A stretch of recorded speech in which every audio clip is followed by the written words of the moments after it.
moved to the screening area, and after further complications, police arrived and arrested her. She spent 18 hours in jail and was later acquitted of charges relating to the altercation. Pellegrino sued for false arrest, false imprisonment, and malicious prosecution. The three-judge panel's 2-to-1 ruling affirmed a lower district court's opinion. Circuit Judge Cheryl Ann Krause, who wrote the majority opinion, said the court recognized the ruling means travelers will have very limited legal redress for alleged abuse. Circuit Judge Thomas Ambrose, who dissented, said that by analogizing TSA searches to routine administrative investigations, my colleagues preclude victims of TSA abuse from obtaining any meaningful remedy for a variety of intentional tort claims.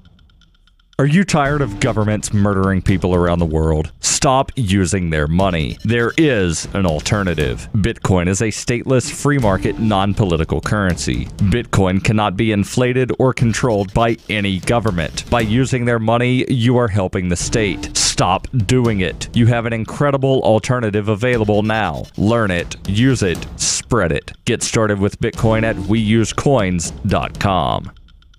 Reuters reports Scott Dozier, who was awaiting execution in Nevada on Wednesday, received an 11th-hour reprieve after a pharmaceutical company sued to block the usage of one of its drugs in the lethal injection process. Alvogen Incorporated, which said the Nevada Corrections Department had obtained a sedative unlawfully, won a court order barring the product from being administered to Scott Dozier as part of the state's newly devised and untested 3-drug execution protocol. Another judge formally issued an indefinite stay of execution. Dozier had been scheduled to be executed at 8 p.m. local time Wednesday at a state prison in Ely, Nevada, about 245 miles north of Las Vegas, in what would have been the state's first execution in 12 years. But the ruling by Clark County District Judge Elizabeth Gonzalez and the stay that later followed by Judge Jennifer Tagliate left uncertain when his execution could proceed. Gonzalez set a status check on the case for September 10th. Corrections spokeswoman Brooke Santina said the execution would remain effectively postponed for at least that long.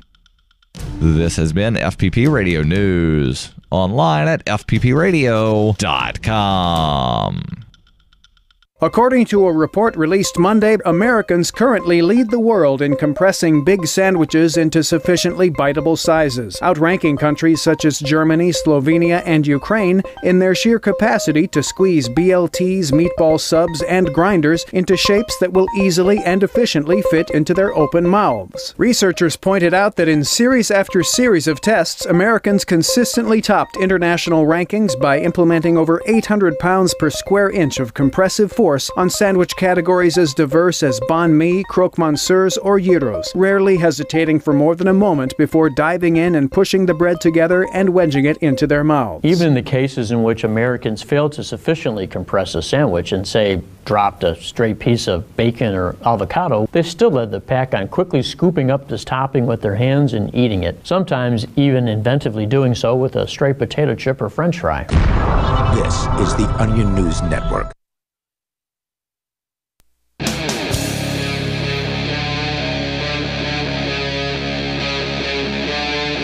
Free Talk Live. This is Free Talk Live, and you can dial in here toll free. Take control of the airwaves if you want. Our number is 855-450-FREE, like freedom. That's 855-450-3733. We've got Skype as well. The Skype username is LRN.FM. Joining you in the studio tonight here, it's Ian. And Chris. And Darryl. Oh, and by the way, it has been an interesting week. We're going to get into some of the national news and such that is going on out there. Like, apparently PayPal, it is against the terms of service to die. Yes. And Darryl, you've got that story. We'll get into it here, but I think there might be somebody on the line here. I'm going to double check that. And yes, there is. So we're going to start out with your calls and thoughts. You can bring up what you want, but also it's been a good week for activism here in the Keene area. There's been 2 trials in 2 days that we've all... Well, you tried to go this morning, Darryl, but you got a little lost in the courthouse. We were in the secret courtroom. We were trying to figure out how you got lost. I didn't know that they put it in the not a courtroom. It's a courtroom. It's just the one that nobody really knows is there. So we can talk about that. But let's go to Milton. He's in New York, the least free state of all the 50 states. Milton, you're on Free Talk Live. Go ahead. Hi, how are you? Hey, good. What's on your mind tonight? I think I've called into this show every day this week. Oh, wow. All right. Yeah. Okay, so I have two questions. The second one is a little bit divisive, but the first one is would you vote for if Bill Weld ends up being the nominee for the Libertarians in 2020? Would you vote for him? Before you ask the question, we have to explain who this guy is. Because people listen to the show who aren't political animals, who don't watch what goes on within the Libertarian Party, and you can't blame anybody for that because who really cares? But Bill Weld was the vice presidential candidate for the year 2016 for the Libertarian Party. And the only reason why that's even noteworthy is because he's a former governor of Massachusetts. Correct. Which right there who should have joined the disqualified party him. 2 weeks prior to being nominated. Yeah. Right. Which should also disqualify him from getting the nomination. Yeah, it was a clear attempt to kind of hijack the party or continue the hijacking of the Libertarian Party, which for many years has been fielding less than libertarian candidates, dramatically less than libertarian candidates, people like Bill Weld, who actually used his whatever level of publicity he was given to pimp out Hillary Clinton while he was on the campaign field. So anyway, go ahead with your question now about Bill Weld. And was pro gun control and was pro eminent domain, but he's from Massachusetts. I mean, that should have been all you needed to know to just say, nope, he's a former governor of Massachusetts. That's all you need to tell me. This is not a libertarian. Now, maybe he had some major shift. I'm willing to accept that somebody could change their mind. I'm willing to accept that people can change and that, he regrets being a statist back in the day when he was the governor. He's now come to the understanding that the non-aggression principle is the way to go and that he is a true libertarian now, but he's not. He didn't talk about the non-aggression principle. He only talked about it when I asked him about it. When I was in person, I was crashing one of his campaign events with a Darryl W. Perry sign, and I asked him, Darryl, that's the guy sitting across from me here, who was running also for the Libertarian Party presidential nomination. Yes. And who actually is a libertarian with principles. So I asked him about the non-aggression principle, and he blew me off with some kind of answer about, well, it is the bedrock principle of the libertarians. And so, then the next question, which I didn't ask or didn't get to ask, was what should be, well, why aren't you talking about it in your campaign? Because he didn't. So your question was, would we support what now? My first question, I'll get to the second question later, but the first question I had about Bill Weld was, if he ends up being the Libertarian nominee in 2020, will you vote for him? I can't make any kind of commitment like that. I can tell you I did not vote for them this time around, the 2016 time. You guys want to I wouldn't.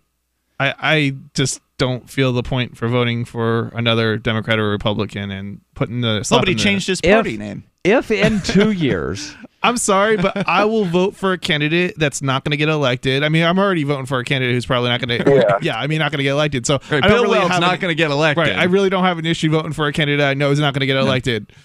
If in 2 years he, actually becomes a libertarian. Yeah, right. It's not happening. If. Very nice of you to give him the option. The premise here is if. And if pigs fly and Bill Weld becomes a libertarian. And hell freezes over. Right. So, there are a series of things that would have to happen before I would say yes. Yeah. Most likely, I will again write in none of the above. Oh, so you wrote? You didn't even vote for yourself? I plead the fifth. And the third. And the 12th. Because I wrote you in. I wrote you in, too. I did actually vote for myself. You did, okay. Last year. But there's no shame, in 2012. I'll be voting for myself for New Hampshire Senate. In 2012, I wrote in none of the above. In 2012, was that the year that... I think 2012 was the year that they put... No, it was 2008. No, that was 2008 where George Phillies was on. 2012 was Johnson Gray.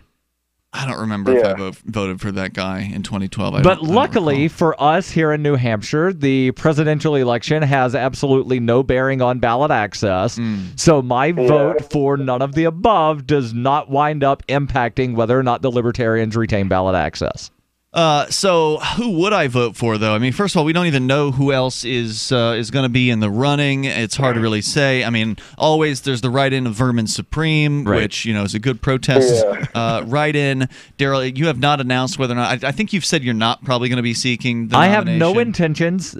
People have been asking if I'm going to run, and I'll give the same answer now that I've been giving for about the last 9 months or so.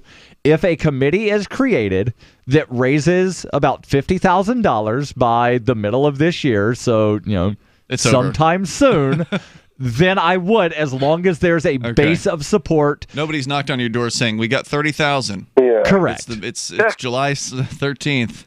Correct. 30,000 good enough, Darryl. Please help us. There's going to be some decent candidates, I think. Arvin Vohra tossed his name in New Orleans. That's the now former vice presidential candidate. Vice chair candidate, who was the vice chair. He was the vice chair. Who's now lost the re-election? He lost the election, yes. Because he got out and actually said libertarian things as the vice chairman and offended people, which is why he... Oh, my Lord. That's part of it, but also, the way he was saying... He was basically writing bumper stickers on Facebook where you can actually write a full thought. Yeah. And then 75 comments in, he would actually write out a full thought explaining the little bumper sticker. He was totally trolling people, and it was working, apparently. Milton, what was your second question? So my second question is a little bit more divisive. What is the best form of libertarianism? Anarcho-capitalism, classical liberalism, minarchism, or another form of libertarianism not mentioned? Well, to me, there's only one form of libertarianism, which is the adherence of the non-aggression principle that says that you don't support or advocate the initiation of force to achieve political or social goals. That's libertarianism to me. Right. I don't know about... So you guys agree with that? Yeah, I'm 100% and all of those things that you mentioned fall within libertarianism. Now, there are some minarchism. people... Minarchism is the support of a small government, unless you're supporting a government that's somehow non-aggressive government. A voluntary government? If you're taking the Nolan, a quiz on the Nolan chart, and they've got more than one little square that falls within libertarian. Now, not all people that call themselves minarchists necessarily fall in the libertarian sphere, so but the vast definition, the big tent definition of libertarian, which says, hey, as long as you're mostly on board with the non-aggression principle, we'll call you a libertarian. I would say if somebody scores... Jumping into the Mark Edge version. No, I would say if somebody scores 90-90 on the world's smallest political quiz, they're a libertarian. They are for the purposes of that quiz. If somebody scores, say, a 60-80, no, I'm sorry, they're not. But there are some people that would say, oh, well, it's on the border, so therefore... I'd call a 90-90, an 80-80, or whatever. I'd call them leaning libertarian, but they still need to learn something on a few different issues. Oh, they definitely need to learn more. Just because they fall in there doesn't mean make them the face of the party. No, right. You got to be consistent. I mean, look, you welcome can join them in and then get them the rest of the way there. I'm not saying you can't have those people in the party, but they're not really libertarians unless they apply the principle consistently. It's a principle. We're coming up. She seems happier. Her fur is so much shinier, silkier, softer. She has really mellowed a lot. Sheba is 105 lean pounds of shiny, smooth, happy dog for life. The shedding is stopped. The itching is stopped. Since 2001, we've helped more than 250,000 dogs get over their nutritional deficiency miseries. And saved our customers bazillions in vet bills. Everything we tried failed except the Dinovite. Come to Dinovite for help. DINOVITE.com. If you want the dog to be healthy, you got to feed it something healthy. The omega-3 fatty acids. Flaxseed, zinc, alfalfa. The digestive enzymes that are cooked out of regular dog food. Dinovite is nutrition. Dinovite for life. Don't let your dog itch, scratch, stink, or shed like crazy. Come to Dinovite for help. 859-428-1000. 859-428-1000. DINOVITE.com.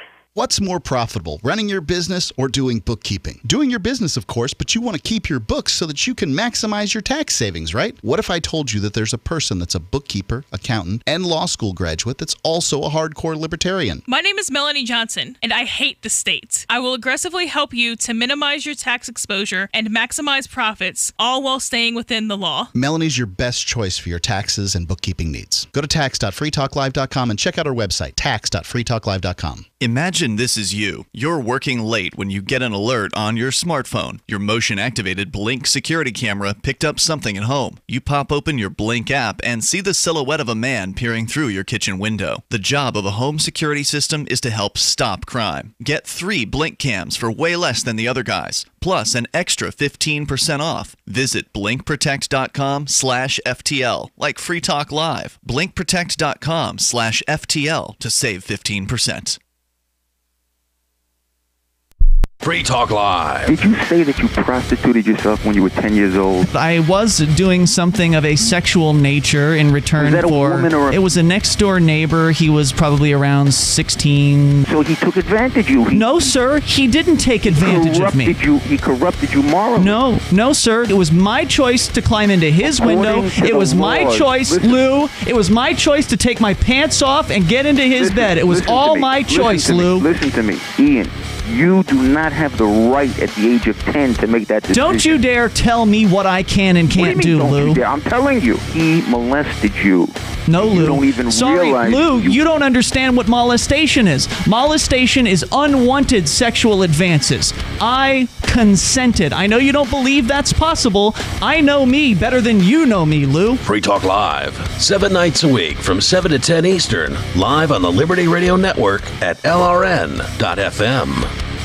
Some of you asked, and now we've delivered. LRN.FM's live Keene, New Hampshire studio shows are now streamed in HD on Twitch. Visit our channel at twitch.lrn.fm and give it a follow. If you have Amazon Prime, you get 1 free subscription on Twitch. If you use it on our channel, Twitch will give LRN.FM a monthly piece of your Prime subscription cost. So please watch, follow, share, and subscribe to twitch.lrn.fm. That's twitch.lrn.fm. Are you tired of governments murdering people around the world?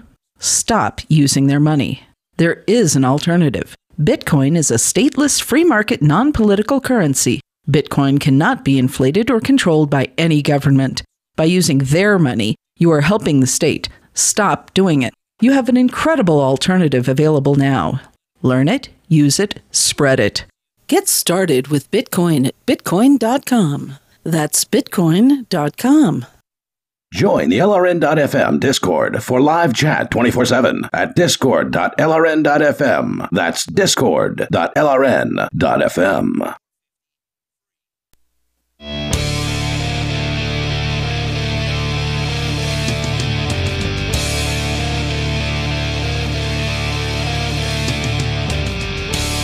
Hey, it's Free Talk Live. We invite you to join us here. The toll-free number, 855-450-FREE like freedom. That's 855-450-3733. With you in the studio tonight, it's Ian. And Chris. And Darryl. We're doing a little, what they call in the radio business, cross-promotion with the Tom Woods podcast. In fact, one of the Tom Woods listeners called in this week to say he was brand new to Free Talk Live. He's never heard of Free Talk Live before. And we're one of the first libertarian shows he's actually been able to turn on and actually continue listening to, because I guess other shows he just finds so awful he turns them off very quickly. So it was a nice compliment from a new listener that we got from Tom Woods. If you've not checked out Tom Woods, well, he's got his own talk show, and he's been producing it every single weekday since September of 2013. A lot of people got to know Tom Woods in the Ron Paul campaigns of 2008 and 2012. He's a New York Times best-selling author and has written over a dozen books, including The Politically Incorrect Guide to American History. He's had guests on his show like Ron Paul, Judge Andrew Napolitano, David Stockman, and hundreds more, including topics like war, the Federal Reserve, net neutrality, the FDA, Austrian economics, and other subjects of interest to libertarians. You can find The Tom Woods Show online at tomwoods.com or search for Tom Woods Show in your favorite podcatcher. We still have Milton on the line with us here in New York. He's called in with some kind of a Libertarian Party-related questions. He was asking us if we were going to support a presumptive nominee for the Libertarian Party, or what some people want to be the nominee, who's a political hack job named Bill Weld, that was a former governor of Massachusetts, and all three of us said we would not support Bill Weld, even if he got the nomination for the party. And then your other question was what the heck was it? I spaced on that one. What is the best form of libertarianism? Oh, yeah. And that's where I said, well, there's only one libertarian, which is somebody who adheres to the non-aggression principle. And because it's a principle, they should adhere to it consistently. If there are issues on which they are not adhering to that principle, then they are not a libertarian on those issues. You could give them the sort of generic category of libertarian if they're, 75% to 90+% libertarian. I'll give you that, but those people shouldn't be running for election. I would say libertarians can have different opinions on issues and still be libertarian. But I wouldn't necessarily... There are some where a libertarian will try to couch their opinion in non-aggressive terms and say, this is the true libertarian position, and they don't agree with one another. So, like, intellectual property is one of those issues that divides some libertarians. Some people, because libertarians a lot of them tend to believe in property rights, they also believe in this idea of intellectual property, which is a completely different kind of property than what we're used to. Normally, property is scarce, and intellectual property does not have that aspect of scarcity, and it ends up being a government-controlled, sort of government-enforced monopoly. By definition. Yeah. And so I think the true libertarian, obviously we would argue the true libertarian position is to be against intellectual property, but there are libertarians who I think can, at the very least, legitimately claim, well, we're in favor of non-aggression, but we believe that it's okay to use aggression in this case to protect your property because we believe in this property. So it's a fundamental disagreement on the definition of property in that particular case. I want to know how they would attempt to protect their property with violence. With the government, with violence. I don't know. Do you mean how would they protect their intellectual property in the absence of a state? Yeah, I mean, if you get rid of the aggressors, they would have to somehow protect their properry, right? Well, see, everything just then goes into a smart contract, and you have to sign a non-disclosure agreement that when you come into my house, you won't use any of the aesthetics in my house to design something in your house. So you like my sink, but you can't then try to replicate my sink because therefore you're stealing my sink. I guess because it's my sink. Yeah, but this is where I think it falls apart. I mean, okay, so somebody has a contract. We have a contract. I agree not to share, to reproduce the work, all right? Mm-hmm. I violate that contract, okay? Totally, okay. It's provable that you violated it. Right. Okay. All right. So what happens when the person that I shared it with violates something that they didn't actually agree to in the first place? Yeah, that's where it all breaks down. Right. It really does. See, you you signed a non-disclosure, and then you told somebody about the sink, and then they tried to recreate the sink, so therefore you still violated the contract. Well, they would probably try to hold you to responsibility for all of the You could hold me sharing. right. I think you could maybe hold me to be responsible for it. But could they hold you? But how could they hold the person that I shared it with? And once it's to them, it could go anywhere. Yeah. I mean, it's just ridiculous, the idea of trying to keep an idea to yourself in an age in which information travels in an instant. Milton, your thoughts? I mean, you called to ask us questions, but did you want to weigh in on your own questions? Well, I mean, in terms of the Bill Weld question, I think I'd probably go for a write-in. I think I was 17 in 2016, so I couldn't vote. But if I could vote, I probably would have. Even though I didn't love Gary Johnson, I would have probably sucked it up and voted for Gary Johnson because I didn't mind. Well, I didn't agree with a lot of his ideas. I did like some of the ideas he had about private sector solutions to issues, but I don't think there's no way I could vote for Bill Weld. Okay. Bill Weld is a con artist, honestly. Aren't they all? Well, I mean, they're politicians, so of course you can't trust these people. And the idea that these libertarians think they're going to somehow bring extra publicity and that's going to benefit the party. Well, maybe even if it were true that Bill Weld and Gary Johnson brought extra publicity, and I'm not sure there's any proof that they did. Because the idea was, well, they're former governors, so therefore the media will like them. And so even if they do bring extra publicity, they're bringing extra publicity to non-libertarian ideas. And they are promoting on these television shows things that are not the non-aggression principle, things that are just watered down. It's confusing. I mean, what's a libertarian? What's coming out of so-called libertarians is not libertarian. Correct. And so it'll leave people with a taste in their mouth of if they know anything about politics, right? They'll leave in this taste in their mouth like, libertarians sound like Republicans. Right. Yeah. And we're not. And then, not at all. Yeah. And then, because, like, Donald Trump was, like, a 2-term governor. Oh, wait, no, he wasn't. Never mind.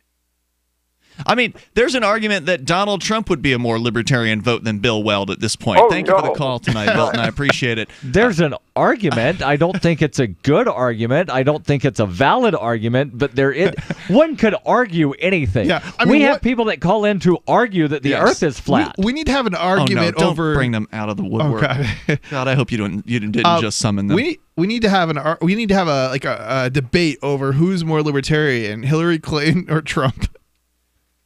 No, Hillary just needs to go away. And besides, Bill Weld already vouched for her. He did. They're lifelong friends. He knew her way back during Watergate or whatever was his story. Toll-free number tonight, 855-450-FREE like freedom. Look, I mean, all of it really doesn't matter anyway because we're talking about the presidential election for the United States. And, that organization, even if a libertarian did win, even if through some miracle there was an actual libertarian who ran and got the nomination, and then somebody will get the nomination. Yeah, but I mean an actual libertarian gets the nomination. Gotcha. And then they somehow win. Well, there's a strong argument that really wouldn't be that good for libertarians either, because then they'd be up against a bunch of Republicans and Democrats, and people would blame them for all the problems. If a libertarian gets elected to the presidency, they're going to have some members in Congress. Things don't happen in a vacuum. I hope you're right. More coming up. Free Talk Live. Most of you know that heart disease is the #1 silent killer in the U.S. What if I told you for just $54.95 a month you could fight against heart disease naturally? At Heart and Body Extract, we've been helping thousands of people get back to a healthier heart. Don't just take my word for it. Check out all of the success stories at hbextract.com. Or to order, call 866-295-5305. That's 866-295-5305. hbextract.com. Don't risk it when you can take charge of it. If you like alkaline water, or know someone that does, you're going to love the Dylan Living Water Bottle. It creates alkaline water on the go while reducing plastic waste and saving you money. Made with surgical-grade stainless steel, the Dylan bottle increases the pH up to 9 to deliver both alkaline and antioxidant water anywhere you want it. Alkaline water is healthier, tastes better, and can even boost energy. The Dylan bottle makes it easy and affordable to be healthy and achieve optimal hydration. Get your Dylan bottle today at dyln.co. That's dyln.co. Is spreading the message of liberty, cryptocurrency, and peace around the globe worth $2 per month to you? As you may already know, in addition to our internet feed, LRN.FM broadcasts on free-to-air satellite across North and Central America, as well as Sub-Saharan Africa. And we've been available on satellite for free 24/7 since 2010. The LRN.FM free-to-air satellite signal is reaching some of the most oppressive regimes in the world, and there's no doubt our ideas are making an impact. You can learn more about the channel's impact by watching the 3-minute video at fund.lrn.fm. If you'd like to help free minds globally with our ideas of liberty, cryptocurrency, and peace, you can donate as little as $2 per month via fund.lrn.fm. You can help us continue and expand our satellite broadcast to multiple continents. Visit fund.lrn.fm today, and thank you for your help. Don't forget to share the link on social media. That's fund.lrn.fm.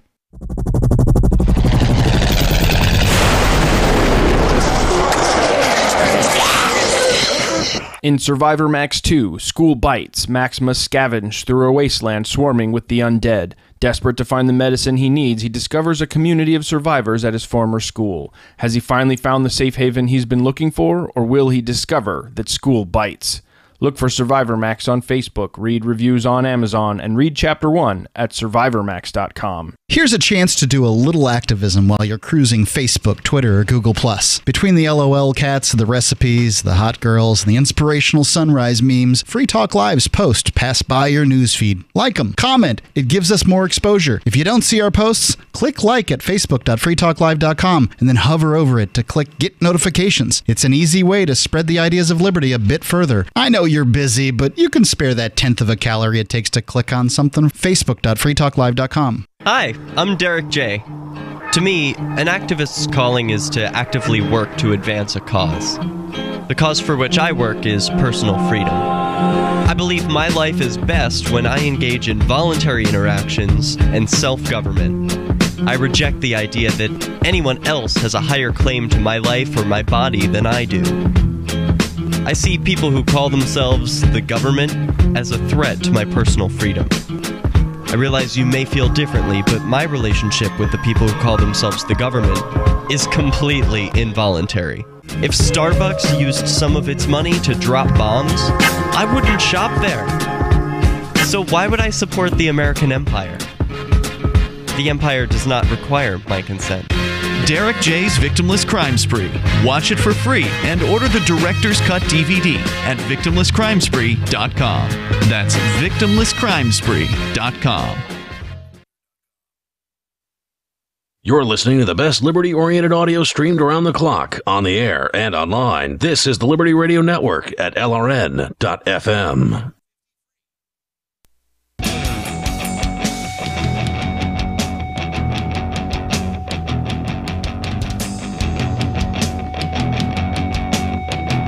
Free Talk Live. You're invited to join us on the radio here. The toll-free number is 855-450-FREE like freedom. That's 855-450-3733. We've got Skype as well. The Skype username is LRN.FM. Plus, there's the Discord on-air call-in line room, which I just noticed somebody's sitting very patiently waiting in. So we're going to get to that here shortly. But with you in the studio tonight, it's Ian. And Chris. And Darryl. And I wanted you to know about the Blink Home Security System. It's a wireless camera-based system, and it is super affordable. So you actually do get good and cheap put together. It's hard to find those things, but you get that with the Blink Home Security System. You order the Blink Security System. It comes to your house. You unbox it, put the batteries in, and then just put the cameras up wherever you want to. If you need to change the location of the camera, get a better angle or something, it's not a problem. You don't have to run wires. So it makes it so much easier to get this thing set up. All you do is put the cameras where you want. You plug the hub in somewhere in the home, and preferably a central location. And then you set it all up via your Wi-Fi enabled device. It is that simple. Go to blinkprotect.com/FTL, like Free Talk Live, to save 15%. The already very affordable system, 15% off extra because you're a Free Talk Live listener. Go to blinkprotect.com/FTL as we go to. He's a libertarian banker and on the line with us via the Discord on-air call-in line room. Hello, banker. Hey, guys. Hey. Just wanted to call in real quick. Yeah. I hope my connection's all right. Sounds good. So it's been a while since I've called on this topic, but it's going to be the Federal Reserve, like always. There's a lot of people that complain about price fixing, and, they complain, OPEC is a cartel and they're price fixing, but they never talk about the Federal Reserve and the cartel of banks that fix the price of the U.S. dollar, which is the world reserve currency and used to denominate a lot of different assets classes. So, the Federal Reserve is part of the reason I think that the rich have gotten richer over the past 10 years. And that's because they can take this money, this really cheap money that the Federal Reserve has made really cheap, really low interest rates, and invest that into their businesses and make more money. Whereas the people who have no money, they're the ones that have to deal with a really small rate in their savings account and make nothing. Right. So that is part of the reason that everybody screams about wealth inequality in this country, is because the Federal Reserve has kept interest rates low for unreasonably long. And it makes the politicians look good. And that's why they love this tool. They take this tool. So are you saying the interest rate that the rich pay is much lower? No, I'm saying that if you can borrow money at an interest rate of 4%, which, if rates have been really low for a long time, and you could take that money and earn 20% by investing it in a business, whereas that same 4% rate, you earn that on a savings account.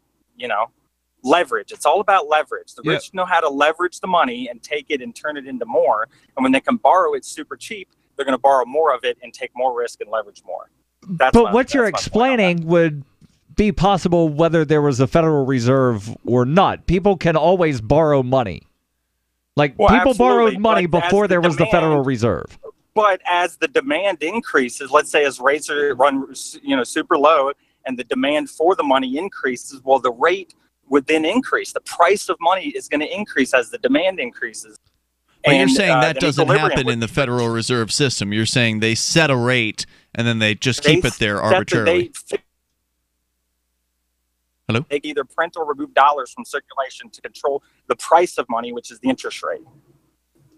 Right. And you're saying that wouldn't happen in a marketplace of money because then the price of the loans would go up if supply was getting short. As demand goes up. Because in the marketplace, would there be a federal?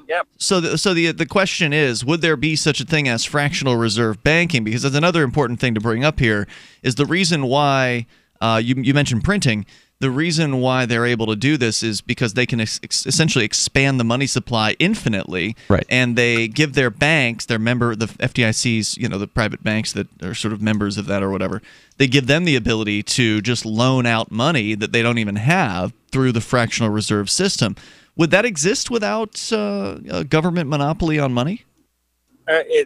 I believe it absolutely would, because it's a service for people, and banks can make money doing it. But banks multiplying and keeping $1 in reserves and loaning out 9 of them. If you have $10, they're going to loan out 9 and only keep 1 and hope that everybody doesn't come redeem it, right? So 9 to 1. You're saying they would continue doing that in the marketplace? Yeah, absolutely, because it's profitable for banks, and if the money allows it, then absolutely they would do it. I mean, blacksmiths were doing it with gold.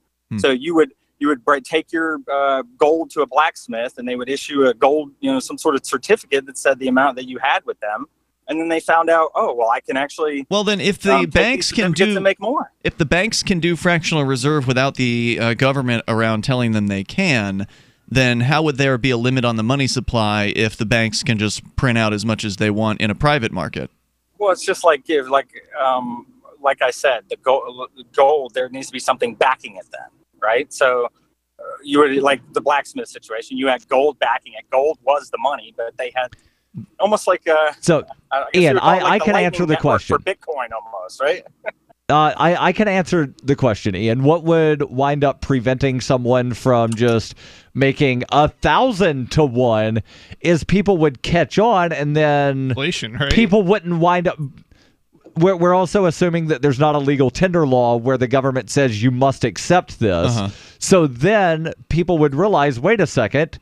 They have issued a lot more notes than what they actually have. Don't trust that as a currency. Would they realize it, though?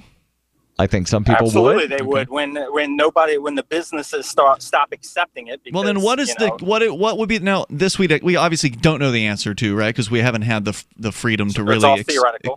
To really experience this. Where would the market set a rate? If the government says you can do $9 out of 10 loan, or $9 on top of 1 or whatever, if you have 1 on deposit, you can then loan out 9 times that.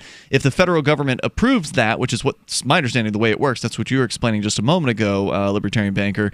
What would the market rate be? Would it be 2 to 1, 3 to 1? I think it would be exactly the same, because here's why.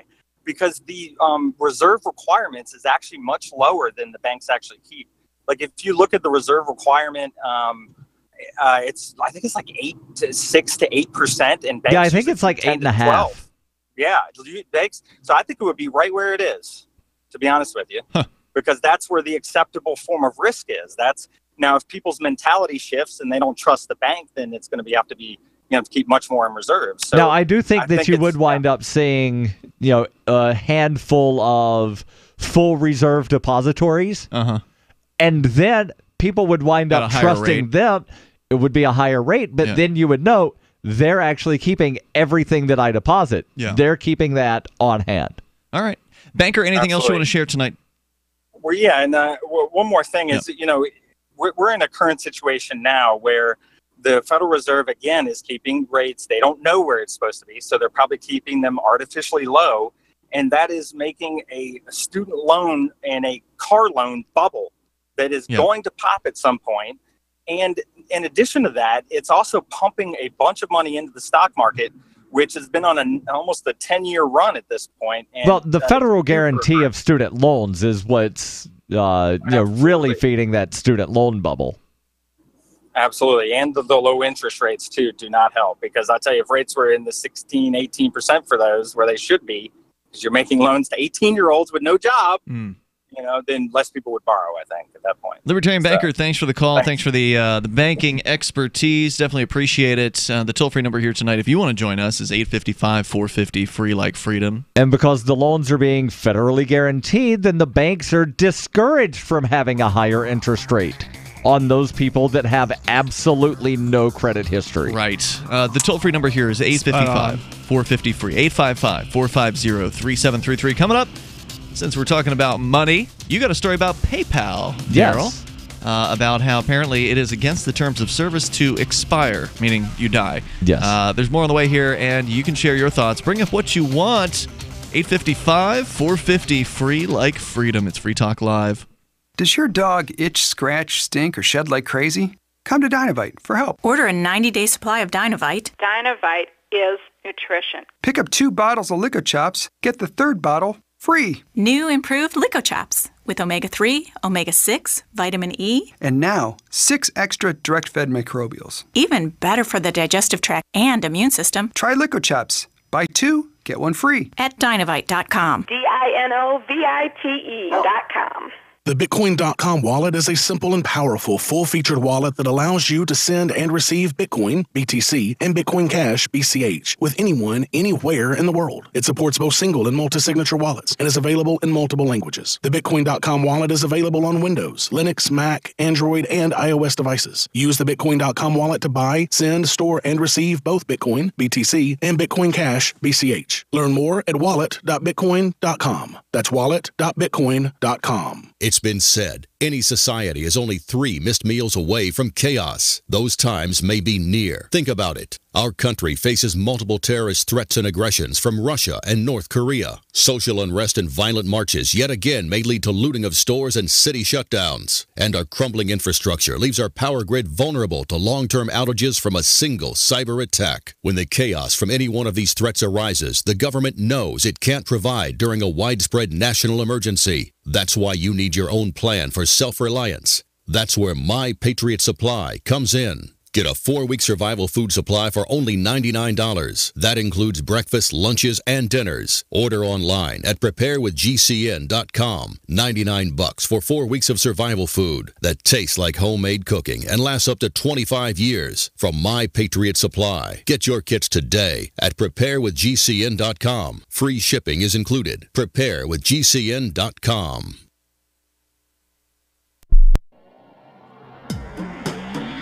Free Press Publications is an independent, alternative media and publishing company founded in June 2009 with the mission of ensuring a free press for the freedom movement and is committed to spreading the message of peace, freedom, love, and liberty.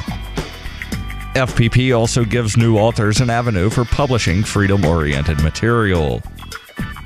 FPP brings you daily news and commentary on the website fpp.cc, as well as a daily 5-minute newscast, FPP Radio News, and weekly news, views, and commentary in the FPP Freedom Minute and Peace, Love, Liberty Radio at fppradio.com, and the monthly newspaper, FPP News, at news.fpp.cc. Find FPP online at fpp.cc. That's fpp.cc, as in Creative Commons. So you've heard all 3 hours of the latest episode of Free Talk Live, and you're still hungry for liberty-oriented audio content? Did you know that we have another 24/7 audio stream at LRN.FM? The Liberty Radio Network airs the latest episodes of some of the best liberty-oriented podcasts on the internet around the clock. In addition to recorded content, you'll also hear live shows like Free Talk Live, originating from our Keene, New Hampshire studio. So listen anytime at LRN.FM. That's LRN.FM. I love My Magic Mud. I drink a lot of coffee. I had stains on my teeth. Then I found My Magic Mud, and I was told it would remove stains. So I paid attention when I brushed the first time. My Magic Mud is black tooth powder, and the difference it made in my teeth in one application was noticeable. With 4, my teeth were as white as you normal folks out there. Please go to mymagicmud.com and buy a jar. There's 150 applications for $25. You can use Bitcoin, mymagicmud.com. Do you love Twitter? Make sure you favorite the LRN.FM Twitter account so you can receive our tweets at twitter.lrn.fm. That's twitter.lrn.fm.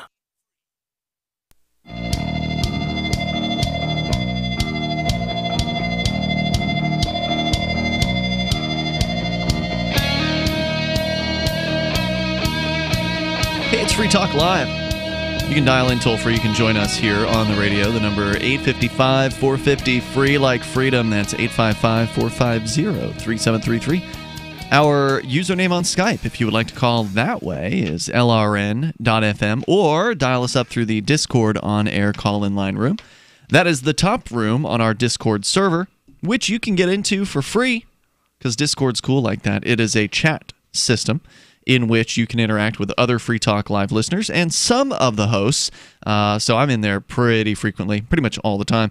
And Darryl doesn't seem to much care for the Discord server, and Chris never will join the Discord server because it's not open source. But most of our hosts are actually in there, just not on Friday nights. So head over to discord.lrn.fm. You can get interactive with other Free Talk Live listeners, some of which may be trolling you, others maybe not. Head on over there and have fun. There's different chat rooms, different subjects, cryptocurrency, gaming, Free Talk Live. So during the show, the Free Talk Live channel is the busy one, but there's other channels there and different topics with which you can discuss with other folks that you don't know, or some that you do know, like the Libertarian Banker. At least you know of them. You've heard them on the air. So Libertarian Banker is one of our participants there. So check it out over at discord.lrn.fm. And again, it's the best way to get on the air with us because it sounds better than any other method, in my opinion. So if you join that top room, the Discord on-air call-in line room, then you'll be able to hop on in and talk to us on the radio. Sound like you're sitting here in the studio. Coming up, a model has taken it all off near a holy site in the Middle East. We'll tell you about that coming up here. I'm curious how she climbed this flagpole.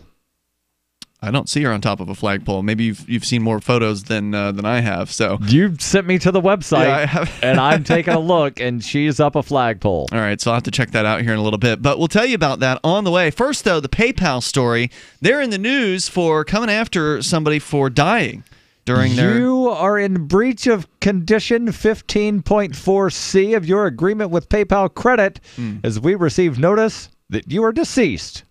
What? That is a very real message that a British man received 3 weeks after informing PayPal of his wife's death on May 31st. Who... Was this an automated response that went out to somebody? I mean, what? I don't think that was clear. How does this happen? Howard Darryl first wrote on Facebook, "What empathy-lacking machine sent this?" Right? And then he shared a copy of the letter, which threatened legal action over his wife's $4,200 debt, which her widower says her estate could not cover. PayPal told the New York Times, "As soon as our teams became aware of the mistake, we contacted Mr. Darryl directly to offer our support, cleared the outstanding debt, and closed his wife's account," adding that they made changes to ensure that an insensitive error of this nature never happens again. Wow. I mean, I wonder what the real reason this was. Death is a violation of the terms of service. I wonder what the real reason for this was. I mean, was there actually an employee who was just feeling ornery that day and felt like, sending a rude message out to somebody, some grieving spouse out there? I mean, how does this happen? I don't know. It sounds like somebody just followed standard operating procedures and did the minimum amount of work that was necessary to get the job done. No, it seems to me. Why does that letter even exist to be sent in the first place? Well, it's a template, right? Right, so it's a template. They just copied and pasted some words into the right spots to make it, work. And it's probably not even them copying and pasting. It's probably a script of... And let me ask this question. Have either of you ever sent a letter to Congress? Like a letter to your member of Congress? Like, personally, no, but I've gone on those websites where you type in your name and they fill in a letter. You always get a form response to where somebody will, Some read, staffer. It's on subject X. Right. Here's the letter that we send in response to subject X. Our standard response. So it was, you're in violation of the terms of service because fill in the blank reason for violation. Exactly. You said you died. So therefore, violation. Okay, yeah. I mean, it's still, to me, it's just like, I guess what you're saying is this person wasn't even paying attention to what they were doing. They were just copying and pasting without even thinking about what they were doing. Well, no, I mean, it's kind of like Darryl said. It's probably somebody read the letter that they were sent or the documentation, and then they selected something from a drop-down, and that drop-down then sent an automated letter. Without thinking, right? Because otherwise, if you looked and saw what you were doing, you'd be like, what are we doing? Why are we sending this? Yeah, they just followed standard procedure, and nobody's ever probably made us think about it before. So you think this is not the first time such a letter's been sent out? I doubt it. I mean, there's got to be, a company like PayPal has got to be sending tons of these out, on a regular basis. New York Times says a PayPal spokesman declined to specify how such a letter was sent in the first place or what changes are being made since the episode. One thing to point out here that the New York Times mentions that the other article did not is that in Britain, spouses are not automatically responsible for their partner's debt. Good. Why would they be? In the United States, if you're married and you have some government thing saying you're married, then you become basically a part owner of everything, including all of their debts. Wouldn't that only apply to half and then... No. You'd become, if they've got a huge college loan. It's only half if there's a divorce. And then you wind up, unless there's a prenup, then you are responsible for half. If you don't want to pay my debts, you don't love me. If you don't want to pay my debts, you don't love me. Huh? I would assume, all right, and I guess I'm wrong, but I would assume that it would be if any joint accounts that you had, it would be, and half of any assets. You would assume wrong, apparently, in the United States. On what plan? What's the logic? There's no logic. It's government. It's love. You obviously don't know anything about true love. I mean, come on. Clearly, you truly love somebody. You're willing to take on all of their debts. Come on. Right. So if you ever got married, your car becomes your spouse's car. Their car becomes your car. But you're also the owner of it. Wouldn't that depend on any kind of other agreements, like a prenuptial or something to that effect? If there's a prenuptial agreement. And what happens if their prenuptial says something otherwise? Well, that's a good question. So that might override. I don't know. Right. A prenuptial agreement would override the default. This is standard operating procedure. Okay. So there you go. So it's kind of Get a like, prenup. in organizations, a lot of times they'll say, we follow Robert's Rules of Procedure, asterisk, except for where we've written our own rules. Right. So this would be absent your own rule, this is the default. So the prenup would have to say something like, we will each continue to maintain our own separate finances and shall not be responsible for the debts of one another. That kind of thing. I don't know. It seems to me like it wouldn't be unreasonable to default to an assumption that 50% of one's combined assets. This isn't even combined assets. This is any debts. This is a debt. So this is debts that would include debts incurred before the marriage. Correct. What? Yeah. Continuing on with the article Meaning if you get married to somebody who's got a load of college debt, and that was after they went to college that you married that person, you are now responsible for that. Continuing with the article, speaking to the New York Times, the president of consumer rights advocacy group Public Citizen blames companies' increasing reliance on software and algorithms to communicate with customers. Yeah. Per the BBC, Darryl was told a software glitch, bad letter template, or human error was likely to blame, but the exact cause remains an internal secret. Interesting. There you go, PayPal. What a monster company. Yeah, don't die. You violate PayPal's terms of service. Yeah, look, I understand PayPal wants to get their money back. Obviously, Right. they're out $4,900 or whatever the amount of money was on that. But hey, that's just what happens when people die, is they can't pay their debts very effectively. So the toll-free number here is 855-450-FREE like freedom. Since we're talking about money, I've got a money-related story that's crypto-related as well. Saw the headline today out of Bitcoin.com, news.bitcoin.com, that cryptocurrency exchange Binance, which apparently is the top exchange. I did not realize that. They're the world's largest cryptocurrency exchange by trading volume. And this is, I believe, a Chinese exchange. They're working on a project to launch a decentralized bank, which I don't know how you can have a decentralized bank. So I don't know if they're calling it decentralized because it's run by crypto people. I'd like to know more about exactly what would qualify a bank as decentralized. They're planning to launch it in the country of Malta, which it has been recently working to kind of position itself as a cryptocurrency industry-friendly country. So they've been trying to attract cryptocurrency investors and businesses, and apparently Binance isn't alone as far as crypto companies that are looking to relocate from where they currently are to Malta. We'll tell you about that a little bit more here. Also, in other international headlines, we got the story about this model who has bared it all near a holy site, I think in Jerusalem, and some people are mad about it. Coming up. How well and how fast does Heart and Body Extract work to improve blood circulation?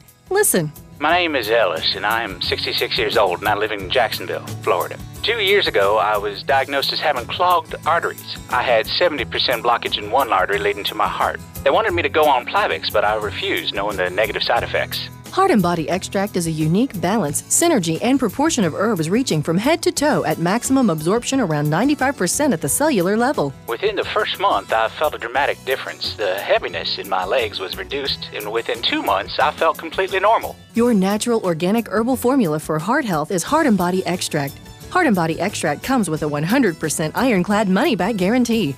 Details at hbextract.com or call 866-295-5305 for Heart and Body Extract.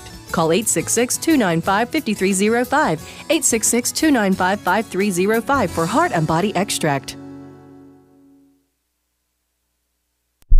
So you've signed the Shire Society Declaration and are planning your move to New Hampshire to be around more liberty-oriented people. Next, sign up for the Shire Society Forum at forum.shiresociety.com. There are a bunch of people there who are already in the Shire, and they want to meet you. If you're already in the Shire physically, you should also come by the forums. Remember, not everyone uses Facebook. New people are signing up for the Shire Society Forum every month, so drop in and say hello at forum.shiresociety.com.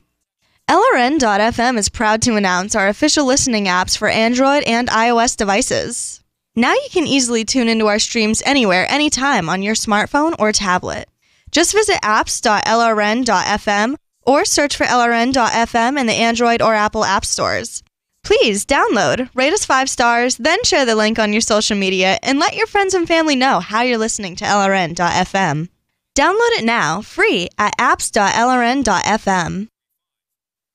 You're listening to the live edition of Free Talk Live. Hour number 2 is next, after the news, here on the Liberty Radio Network at LRN.FM. From Keene in the Shire, the Liberty Media capital of the world, this is Darryl W. Perry, host of FPP Radio News for Thursday, July 12th, 2018. Silver is trading at $15.87 per ounce. Gold is valued at $1,244 per ounce. Zencash is trading at $21, and the average price of Bitcoin is $6,197. Antiwar.com reports those expecting President Trump to make a stir at the NATO summit with demands for more military spending did not disappoint, as he was not only demanding all member nations increase spending to 2% of their GDP immediately, but then pushed for them to ratchet up to 4%. This stunned many, as the 2% demand is often repeated and met by only a handful of other NATO countries in the first place. No NATO member nation is spending 4% of their GDP on their military, meaning this is a demand for precipitous spending increases alliance-wide. Needless to say, the 4% is going to be a non-starter for most. Nations like Germany balked at increasing to 2%, having no enemies on their borders and large economies. Expecting Germany to more than triple their military spending, chasing this new level is even more unrealistic. The 4% demand is so sudden that it raises questions about whether Trump's comments are a sincere proposal of policy or just part of an attempt to bargain the NATO nations up in hopes that the 2% will seem a lot less unreasonable by comparison. The higher number is in keeping with President Trump's desire to see NATO nations pay their fair share to the alliance, but aims so high that it would counsel a big military spending increase for everybody, meaning it is almost certain to be universally opposed.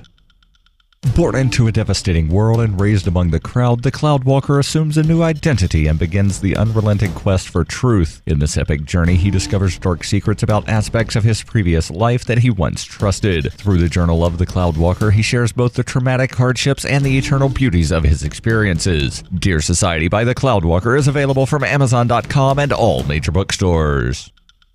UPI reports a federal appeals court in Philadelphia ruled Wednesday that air passengers cannot sue Transportation Security Administration agents over claims of abuse. The Third U.S. Circuit Court of Appeals said because TSA workers aren't investigative or law enforcement officers, they are protected by government sovereign immunity under the Federal Tort Claims Act. The ruling stems from a lawsuit brought by Florida resident Nadine Pellegrino after police arrested her during an altercation at Philadelphia International Airport in 2006. While going through security, she was singled out by agents for additional screening, to which she objected. TSA agents said she intentionally hit them with her luggage as she moved to the screening area, and after further complications, police arrived and arrested her. She spent 18 hours in jail and was later acquitted of charges relating to the altercation. Pellegrino sued for false arrest, false imprisonment, and malicious prosecution. The three-judge panel's 2-1 ruling affirmed a lower district court's opinion. Circuit Judge Cheryl Ann Krause, who wrote the majority opinion, said the court recognized the ruling means travelers will have very limited legal redress for alleged abuse. Circuit Judge Thomas Ambrose, who dissented, said that by analogizing TSA searches to routine administrative investigations, my colleagues preclude victims of TSA abuse from obtaining any meaningful remedy for a variety of intentional tort claims.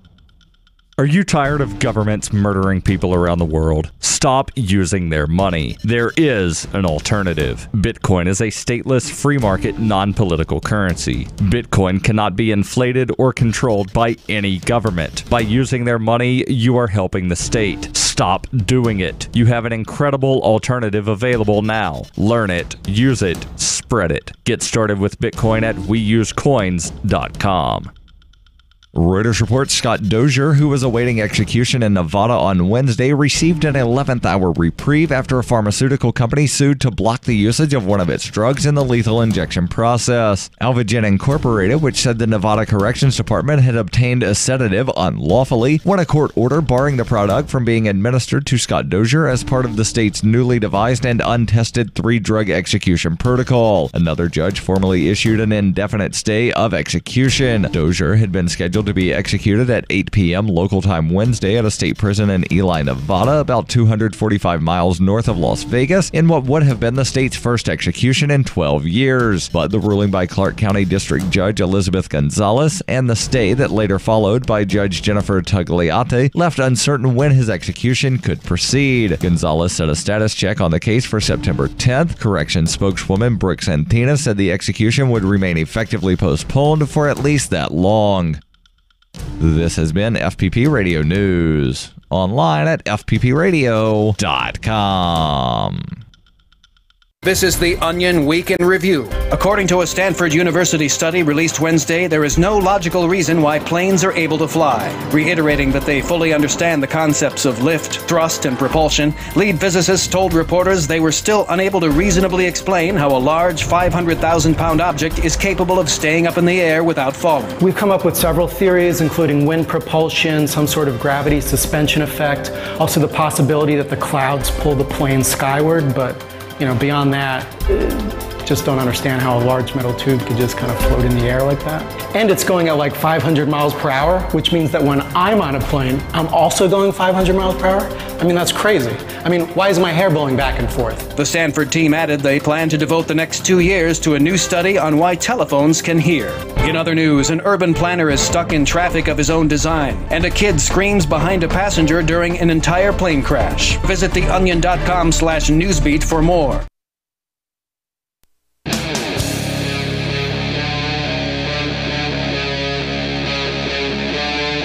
Free Talk Live.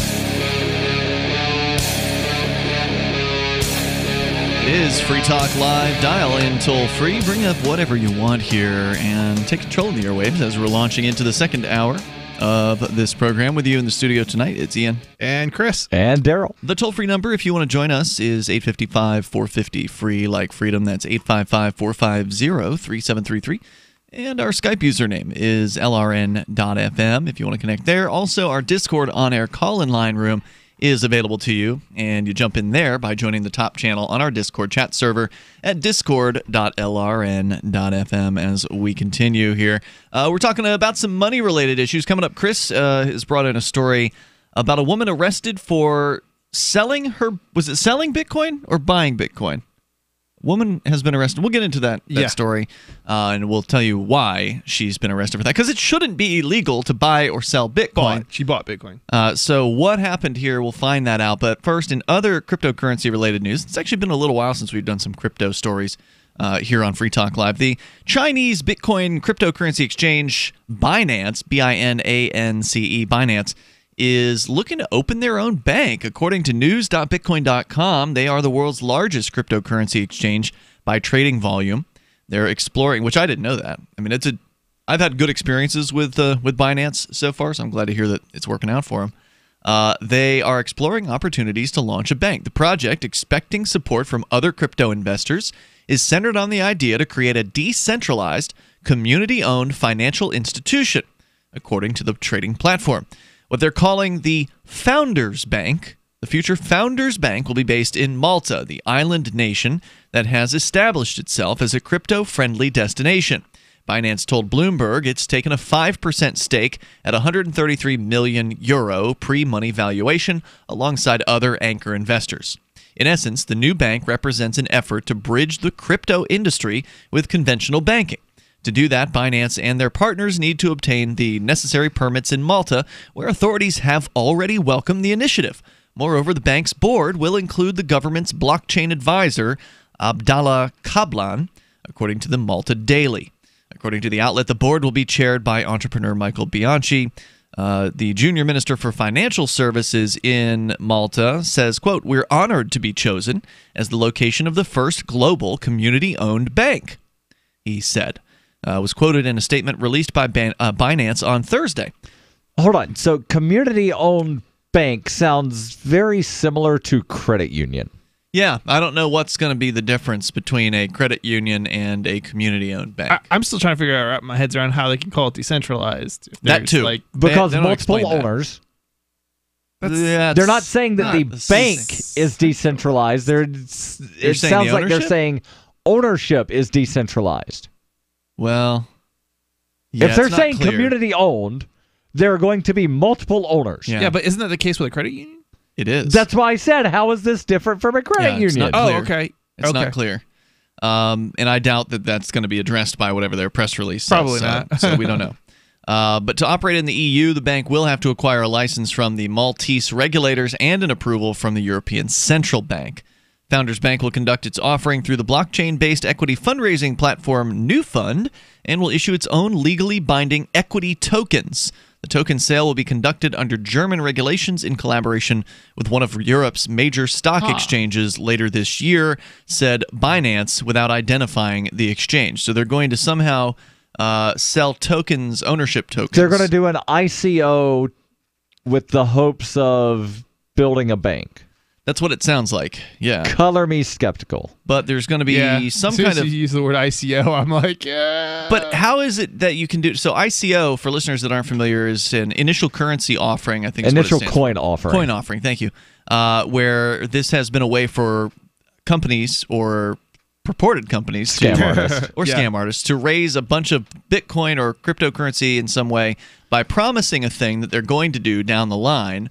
Kind of like a Kickstarter, but decentralized. Yeah, I was thinking crowdfunding second. Yeah, you said that. So that's kind of the benefit of the ICO structure is you don't have to go through a centralized crowdfunding structure like a Kickstarter. And even crowdfunding is often, I think, more likely to get your results than ICOs because because I mean most of I don't know, I shouldn't say most, but at least a lot of the major crowdfunding platforms are, they scrutinize the people behind them. Okay. So there's actually somebody looking into it as opposed to ICOs, which are, seems like not, because if 75% of them are more, I think, what do you guys remember what the numbers were? I've heard it's as high as 95% that never wind up doing the thing they said they were going to do. And I saw something a couple days ago that said that 50% of ICOs cease to exist, like the structure that created the ICO ceases to exist 4 months after the end of the ICO. I think the 95% though is probably they fail or they frauds. either fail or they are not able to produce the thing, they never produce the thing, or they just disappear. So interestingly, I mean, most businesses fail, right? But this may be higher than... Yeah, so this is what I want to talk about. What's the failure rate of your average business compared to... I don't know. It's high. We already know it's really high, right? Right. I don't remember exactly what the numbers are, though. I don't either. I wish we did. Yeah. Maybe somebody could take a look. If you know, you can dial in here. Well, a lot of it depends on the industry as well. So some things have much higher failure. Restaurants have much higher failure rates. Yeah. But there's also a lot more upfront investment that goes into a restaurant. And then it would also be interesting to compare it to startups, like especially in the Silicon Valley area, which frequently also failed. Right. Very high failure rates. Founders Bank will offer, again, they're going to go through some kind of stock exchange. It says here the sale of the tokens, which normally in an ICO, this is all done through an internet website. Are we talking about like a traditional stock exchange? Yes, a German stock exchange. So that's why this is getting a little different. It's unusual. Yeah, I'm trying to wrap my head around this. Because normally with an ICO, they do it all through a website. You can just hook up a site. Why would you do an ICO if you're going to do a... Well, they don't use the term ICO. It just says it's going to be conducting their offering, which is to say to offer these tokens through a blockchain-based equity fundraising platform called Newfund, spelled Neufund. They will issue their own legally binding tokens. They describe an ICO without calling it an ICO. Yeah, that's why I'm so... And what was that? Newfund? How do you spell Newfund? Neu fund, one word. Got it. So the news about the project comes after Binance CEO Changpeng Zhao revealed the trading platform expects to accumulate a net profit of between $500 million and $1 billion US this year. Whatever happened to Telegram's? They pulled it for some reason. I never really followed that ICO. So did they not ever end up having an ICO? I believe they canceled it, but you should look into that. You should look into No. I think they started it and they'd raised a record amount and then somehow canceled it. But that's just me looking at headlines. I've never actually read those stories. I'm trying to wonder what happened to that, because it kind of sort of sounds news articles like, about it. Yeah, if you want to go look it up. Sounds like what might end up happening here, or well, who knows? We're speculating now because none of us knows what happened with Telegram. Yeah. You could check it during the break if you want. We can talk about it, because I actually put it in my my show prep back when it happened, but it was just one of those myriad of stories we never got to. Yeah. The exchange that was launched last year. I can't even believe Binance is that new. I mean, I knew it was new to me, but I didn't realize it was so new, and it's already the top platform in the world. Launched last year, reports an average daily turnover of $1.5 billion US dollars, and has about 10 million users globally. As a result of the increasing regulatory pressures in Japan and Hong Kong, Binance decided to relocate to Malta, where they intend to set up a fiat crypto exchange with support for fiat deposits and withdrawals, as well as euro and British pound trading pairs. The exchange is not the only crypto company moving from Asia to the island. OKEX, another Chinese exchange, announced in April that it's setting foot in the country, and in May, the Polish BitBay revealed its plans to move to Malta. The small island nation, a member of the European Union, is competing with destinations like Gibraltar and Switzerland for the attention of crypto businesses from around the world. And as far as governments go, that's news I like to hear about. I like to hear that governments are trying to, some of them, like Malta, are trying to, ease the path of, hey, come on over here. Hey, you're having trouble in the regulatory structure there in China or Japan or maybe the U.S. Come on over to Malta. We're going to make it easier for you. Now, the downside is they're part of the EU, which means that this bank still has to get approval from the European Central Bank. And why the European Central Bank would approve this, I don't know. They'd have to bribe. I think they're going to have to bribe their way in, which they may be able to do. More coming up here. Free Talk Live.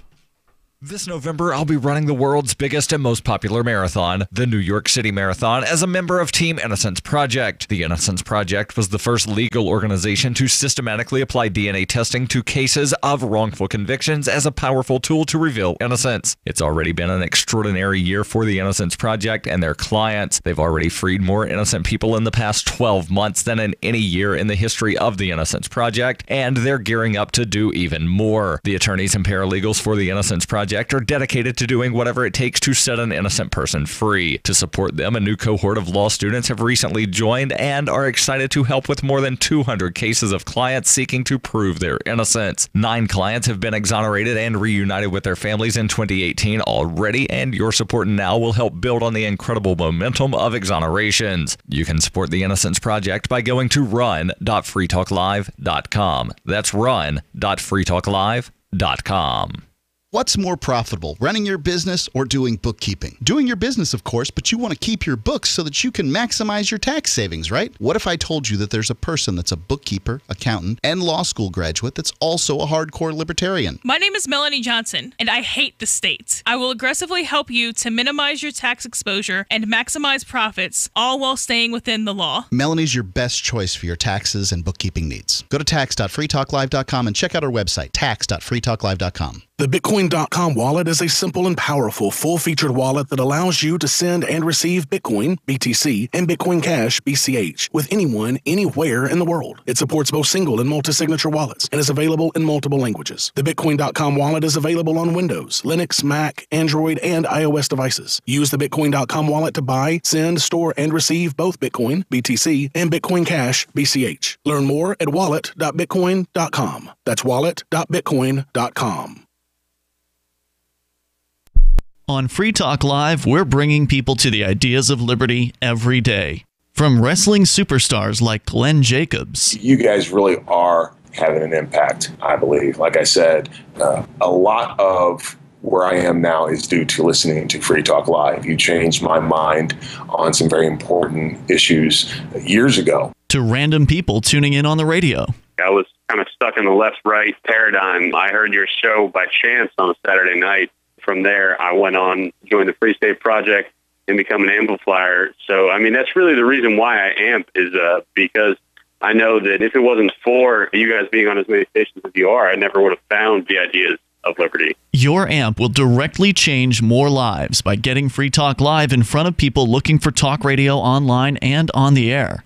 When you amp Free Talk Live, you get perks like access to the AMP-only Facebook group and AMP podcast. Visit amp.freetalklive.com. There are lots of ways to listen to Free Talk Live. Our podcast has been around since podcasts began, and now the FTL feed is loaded with content besides our full show archives. Did you know that we make it easy for you to customize your podcast subscriptions? We have different feeds, one that includes only our full shows, one with just the Daily Digest, and one with just the Edgington Post. You decide what you listen to. It's quick and easy to customize your feeds at feeds.freetalklive.com. That's feeds.freetalklive.com.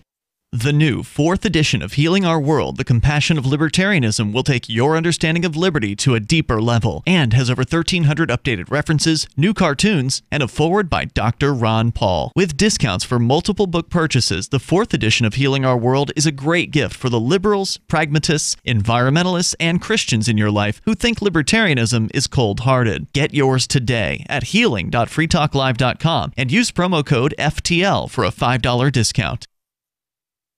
You can put the Liberty Radio Network on the air in your area. Visit broadcast.lrn.fm to learn how. Broadcast.lrn.fm.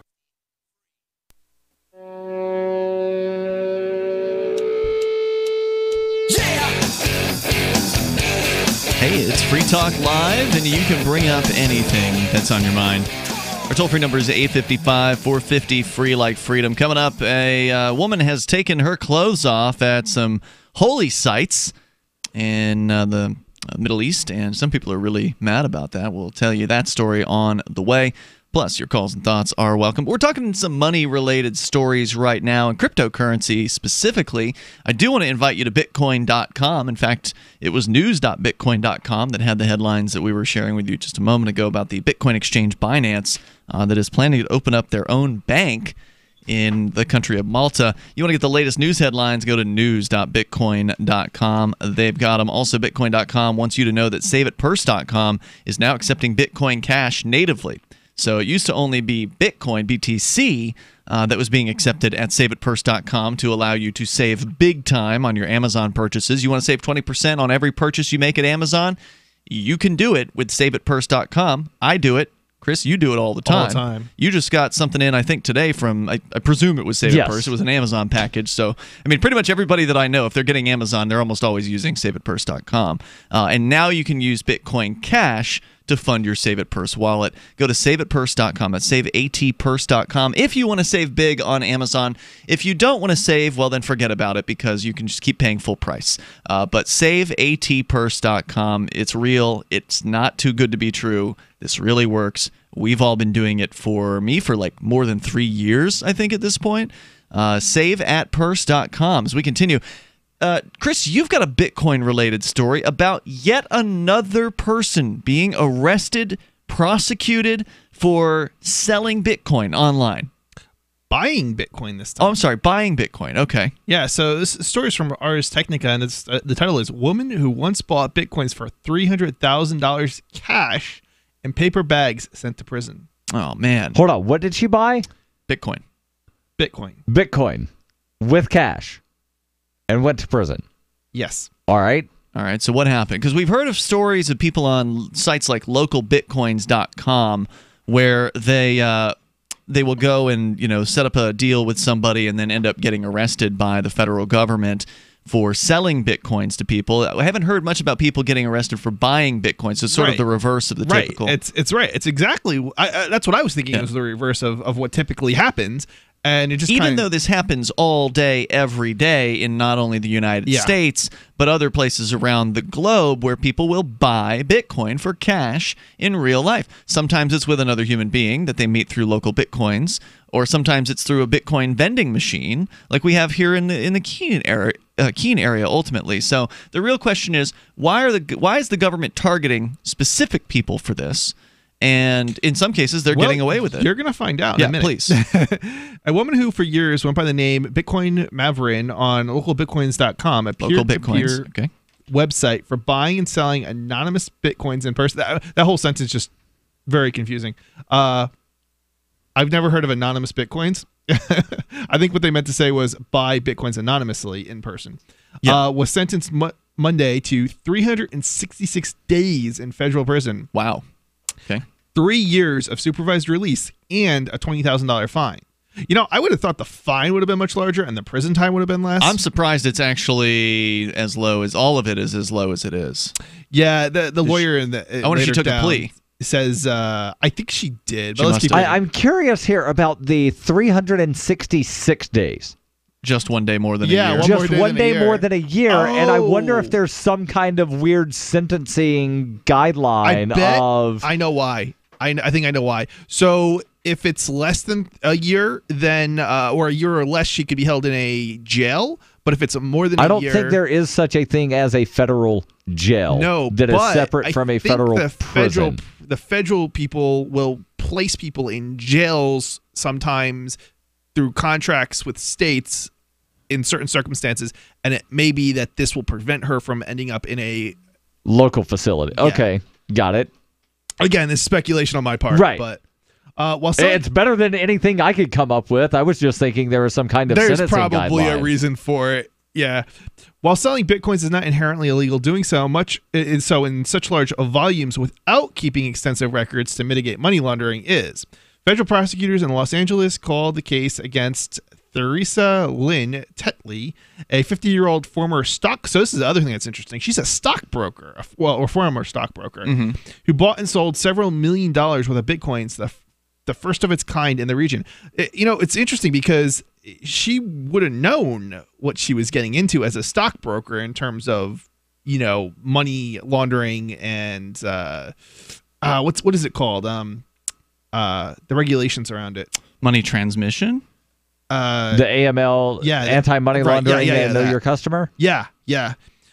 Authorities began intensely investigating Tetley starting in 2016 when, unbeknownst to her, she met with an undercover female agent from Drug Enforcement Administration. When the DEA told Tetley she wanted to stay anonymous, Tetley readily agreed. Eventually, Tetley was introduced to the woman's boyfriend, who was also an undercover agent. Over the next several months, the boyfriend... So this is what I find interesting. So they didn't just... this wasn't just like a one-time thing or a two-time thing. I mean, they lured her in. Right. Of course, because... generally they want to make sure that there's more than one charge, because if it's only one charge, then somebody could wind up claiming it was entrapment. But if there are a bunch of instances, then no, this shows a pattern, and you were intentionally doing the thing. It wasn't that you got lured into it. But it didn't even start off that way. That's the thing that gets me. If it started off that way, I could understand. But if it starts off not that way, and then if you say you're a drug dealer, then all of a sudden it kind of makes me think, oh, I better not say no in terms of selling to them or buying from them or whatever, because that all of a sudden they might kill you or something like that. Exactly. That's an interesting argument. I would love to make that argument. I mean, no, you wouldn't. I don't want to have to make that argument, but I would love to see somebody make that argument because it seems like a plausible reason for somebody to go through with something. That they were scared. Yeah, that's interesting. It's an interesting claim. Now, unfortunately, the prosecution probably is going to say, well, you didn't stop. But I'm not sure if that really... You mean stop after that? Like you did one deal and then broke contact? But I still think that's still from my perspective, I would still say, but she could still, or he could still be afraid, if he stops, It's something you could argue. I don't know if it would keep you out of prison. I suspect it wouldn't, but I think it's still a good argument. So, okay, so wait, when did the drug dealer claim come into this? Did it say that yet? Because it said she was buying Bitcoin and selling Bitcoin. We haven't got to that part yet. Okay, all right. Over the next several months, the boyfriend conducted increasingly large transactions with Tetley, at what point specifically saying that he possessed a supply of coke, meth, and weed that had recently been stolen. So very clearly, it didn't happen right away. They basically did business for a long time, and then building trust, and then did it. I want to hear more about the story here. Your calls and thoughts are welcome. Our number, if you want to join us, is 855-450-FREE like freedom. That's 855-450-3733. Because, and obviously you're just reading a news report here. We haven't read the indictment or anything from the case or whatever. No. But if all he did was say he had drugs, not that he's a drug dealer and that the Bitcoin was related to the drug possession. You know what I mean? Like if all he said was he had some weed or some cocaine. Coke, meth, and weed. Is it illegal to sell Bitcoin or buy Bitcoin from somebody who's done drugs? This is Free Talk Live. Hunters, anglers, campers, and survivalists. Get back to nature. Expand your horizons with the highest quality, most versatile, unique slingshots and sling bows on the market at slingbow.com. Slingbow products are compact and models start from just $17.98. They're perfect for your bug out bag or storing in your vehicle. Give yourself and your loved ones the excitement and tradition of Slingbow, a new frontier in archery and truly modern twist on this primitive survival tool. Feel the thrill only at slingbow.com. Hi, I'm Dan Pilla. I started fighting the IRS over 40 years ago when they tried to seize my mother's house. I sued the IRS and won. I beat the IRS then, and I've been beating them ever since. I wrote the book on tax debt settlement, and I've helped thousands of people deal with tax problems they thought might never be solved. I can help you too. If you owe taxes you can't pay, don't wait another day. There's no such thing as a hopeless tax case. Call 800-34-NO-TAX or go to my website, danpilla.com. That's danpilla.com, danpilla.com. The Free State Project has reached its goal of 20,000 liberty lovers who've pledged to move to New Hampshire and get active to achieve liberty in our lifetime. Perhaps you're trying to figure out what part of New Hampshire should be your destination. If so, consider Keene. You'll find more than 150 reasons to move to Keene at move.freekeene.com. Keene is famous for its historic, publicity-generating activism, as well as being the liberty media capital of the world. It's home to freekeene.com, New Hampshire's destination for liberty activism, news, and opinion. For years, we've been compiling over 150 reasons to move to Keene at move.freekeene.com, where you'll learn about some of what's happening here and what makes Keene a great place to live. If you love liberty, you'll probably enjoy anywhere you end up in the Shire. But do your due diligence first. Please visit move.freekeene.com for the full list of over 150 reasons to move to Keene. That's move.freekeene.com. Cell 411 is a free app for Android and iOS that replaces government-controlled 911. Cell 411 allows you to preset a group of friends or private organizations to show up at any emergency. Cell 411 is a nightmare for the state because it proves their so-called services aren't needed. Cell 411 has had thousands of installs, and of course it's covered by the BIPCOT no government license. Cell 411 because your friends won't shoot you when you're in trouble. Without the government, who would build the emergency services? You and Cell 411. Get it today at getcell411.com. LRN.FM now has a Discord. Discord is a free text and voice chat platform, and we now have our own server with a bunch of channels at discord.lrn.fm. You can join other listeners as they chat about various things during our live shows, or anytime, day or night. Discord software is available cross-platform, so you can have it on whatever device you want and take your chats anywhere. Join our Discord at discord.lrn.fm. That's discord.lrn.fm. This is Michael Dean from the Freedom Fiends. I've run websites since 1996 and have used over a dozen web hosts in that time. AgristHosting.com is the only one that hasn't broken my heart. Agrist Hosting's uptime and service is stellar, and their DDoS mitigation is the best I've seen. That's important because if you tell the truth in this world, you'll ruffle feathers. And some people will try dirty tricks to silence your voice. No matter what the haters hit us with, Agrist Hosting keeps our websites online. If you have a mission-critical commercial presence or a world-changing activism site, you cannot tolerate any skullduggery. So go with agristhosting.com. Have a WordPress or blog site, but you're not satisfied with performance or uptime? Or just want raw hosting? Want to pay with Bitcoin? Agrist Hosting specializes in high-performance hosting with personalized service. Go to agristhosting.com and click on the button that says Get Hosted. That's agristhosting.com.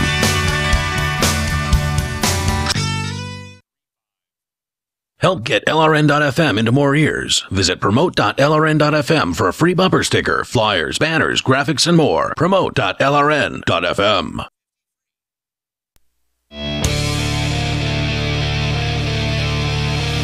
It is Free Talk Live. You can dial in here toll free, take control of the airwaves, bring up what you want. Nude photos at holy sites. We'll tell you about that on the way here. And she's pretty foxy. I'll give her that. Yeah. More on the way about that. Your calls and thoughts. 855-450-FREE. You're welcome to join us here. 855-450-3733. Joining you in studio tonight, it's Ian. And Chris. And Darryl. We're going to continue on the latest case of yet another Bitcoin, in this case, a buyer online on Localbitcoins being prosecuted successfully and going to prison for more than a year. We'll explain more about that coming up here in moments, but we're going to your phone calls and thoughts. I do want to also invite you over to freetalklive.com, where you can sign up for our email list. It's a sign-up box right there on the front page of the website. When you are on the actual front page, if you're watching during the live show, then it's our live player. But then if you go into the full site, you'll see the sign-up box there. At freetalklive.com, we'll send you emails usually once a week to keep you in the loop with what's going on with the show. Let's go to Neil. He's on the line, I think from Arizona or California. Neil, you're on Free Talk Live. Okay, guys, 365 days or less would be a misdemeanor. The reason why they gave her 366 days makes it a felony charge. So it's the lowest potential sentence for a felony is what you're saying. Yeah, he did it just to screw with her and give her a felony record. Well, the article here at the bottom says that prosecutors were seeking something that was 3 times as harsh as what was actually given. So she got cut a break. So she got a break on the plea deal, which would mean that she got the lowest possible sentence that she could have gotten for a felony. For the felony, right? So she still got the felony, but only has to go to prison for just 366 days. Anything less than she would have been not guilty then, presumably. Thank you for pointing that out, Neil. Anything you want to share besides that tonight?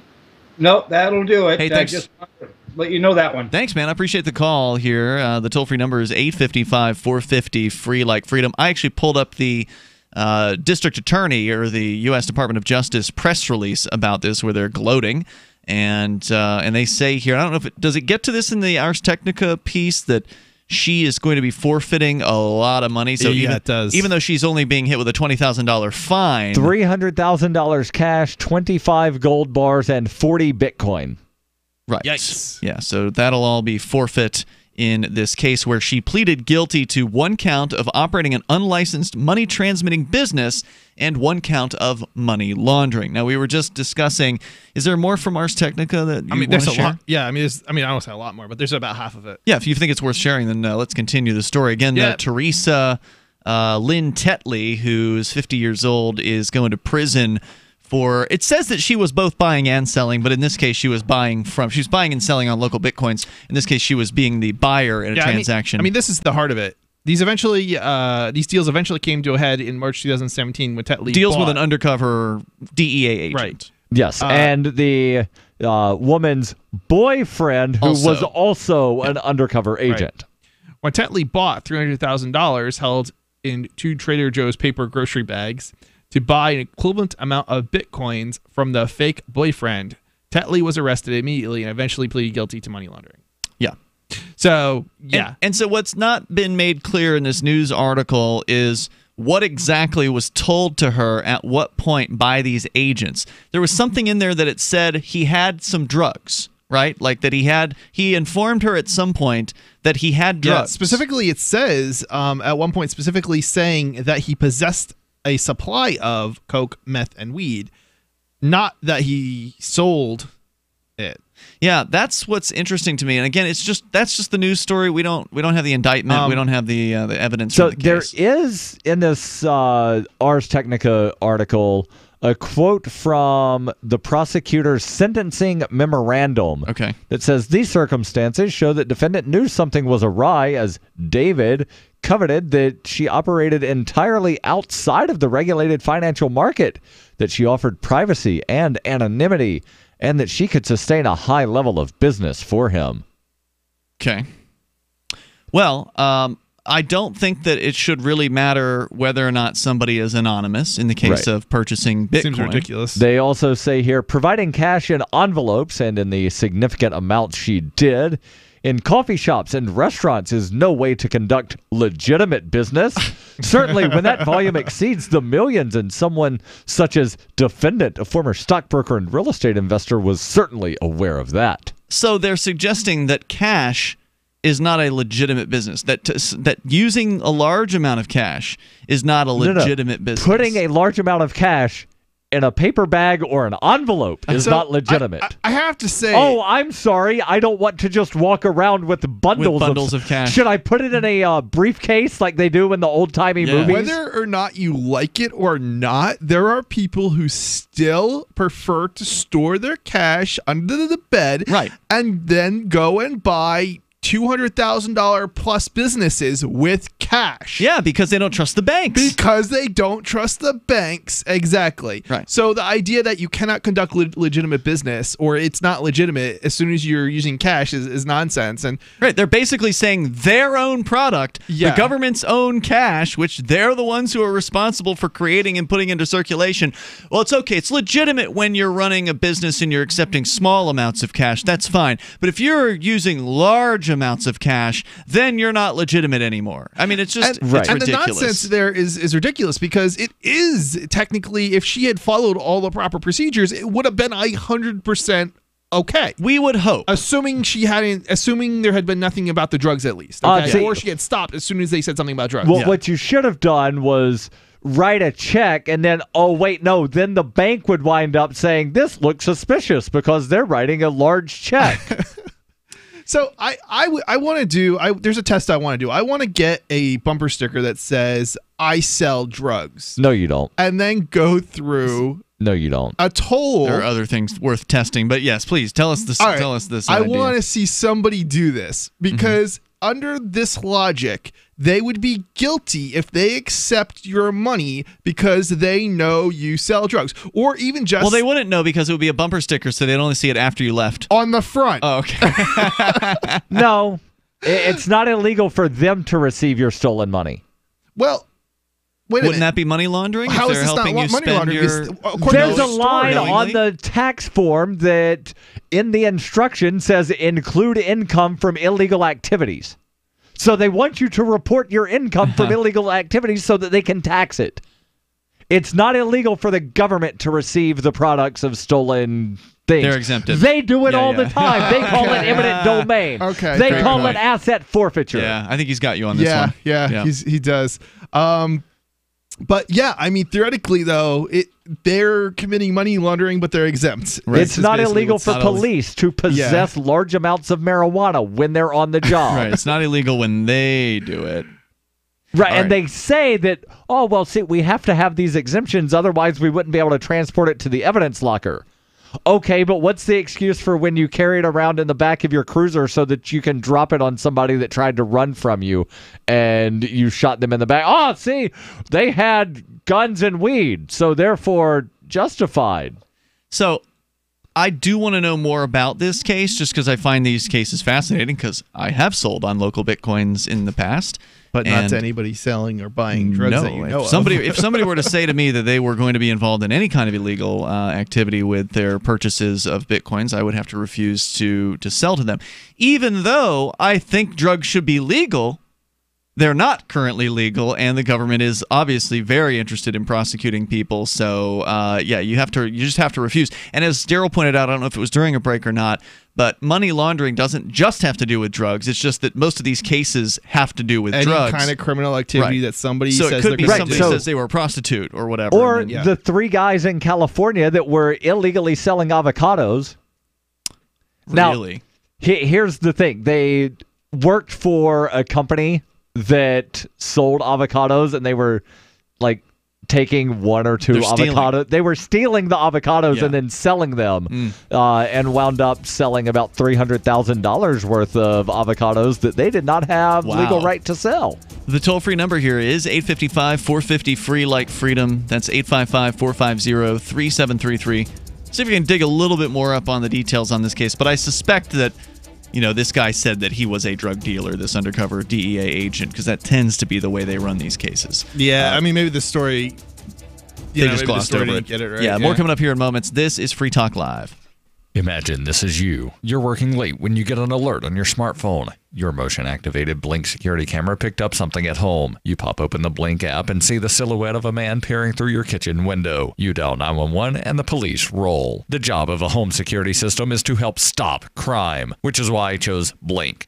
Get 3 Blink cams for way less than the other guys, plus an extra 15% off. Visit blinkprotect.com/FTL. blinkprotect.com/FTL. I've said it many times on air, and I'll say it here. The New Hampshire Liberty Alliance is one of the most important organizations for freedom in the world. New Hampshire is ground zero for freedom, and the NHLA is the best organization at promoting effective liberty activism. This ad is sponsored by Free Talk Live, and I, Mark Edge, am a lifetime member because I believe in the NHLA. Please check them out at nhliberty.org. Not everyone can move right now, but you can support the cause. Donate top cryptocurrencies or old-fashioned U.S. dollars, nhliberty.org. Visit their website and see what they're all about, nhliberty.org. Tired of being censored by Facebook, YouTube, Twitter, and Patreon? Well, now you don't have to be. OneWay.com is the free speech and human-friendly social network built just for you. Stop feeding the beast. Every post you make on those evil, anti-human, anti-American perverted sites helps them destroy our families, our country, and our souls. Join One Way today and take back your liberty. Your free speech alternative is waiting for you at OneWay.com. OneWay.com. You've been hearing Dr. Wallach talking about 90 essential nutrients, keeping the body healthy. GCNteam.com now has Beyond Tangy Tangerine tablets, 60 plant-derived minerals, 16 vitamins, 12 amino acids, packed in a powerful tablet. But that's not it. 160,000 auric points, a knockout punch to free radicals. Call 877-878-4203 or go to GCNteam.com. That's 877-878-4203.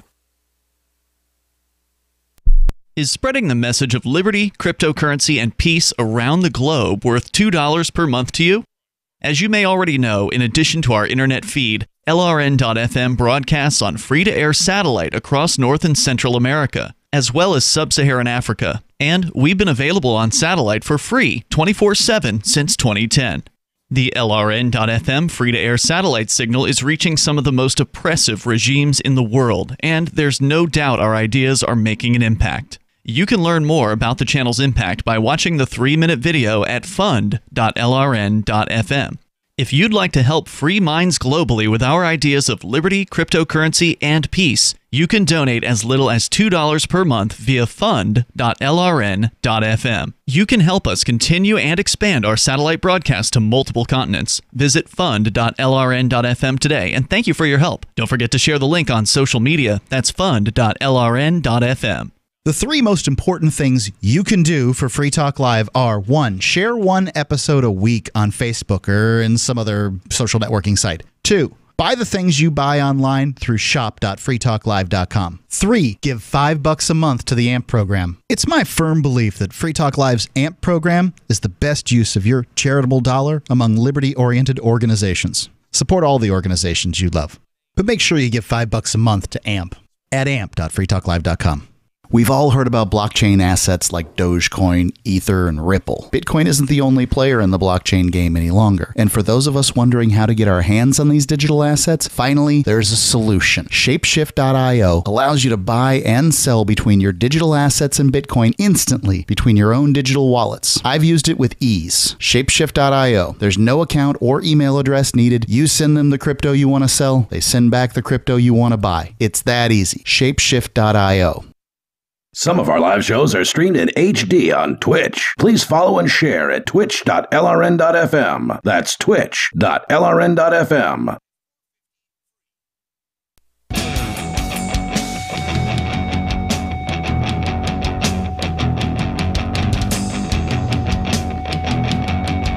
It's Free Talk Live. You dial toll free and take control of the airwaves here. Our number is 855-453 like freedom. That's 855-450-3733. We've got Skype as well. Skype username is lrn.fm. And our Discord on-air call-in line room where you can get on the air with us and sound almost like you're sitting here in the studio. With you in the studio, by the way, it's Ian. And Chris. And Darryl. So I actually heard you last night, I think it was last night, Darryl, talking about Recap and Pacer. Yeah. Pacer, the government site to allow you to get access to federal court documents for a fee.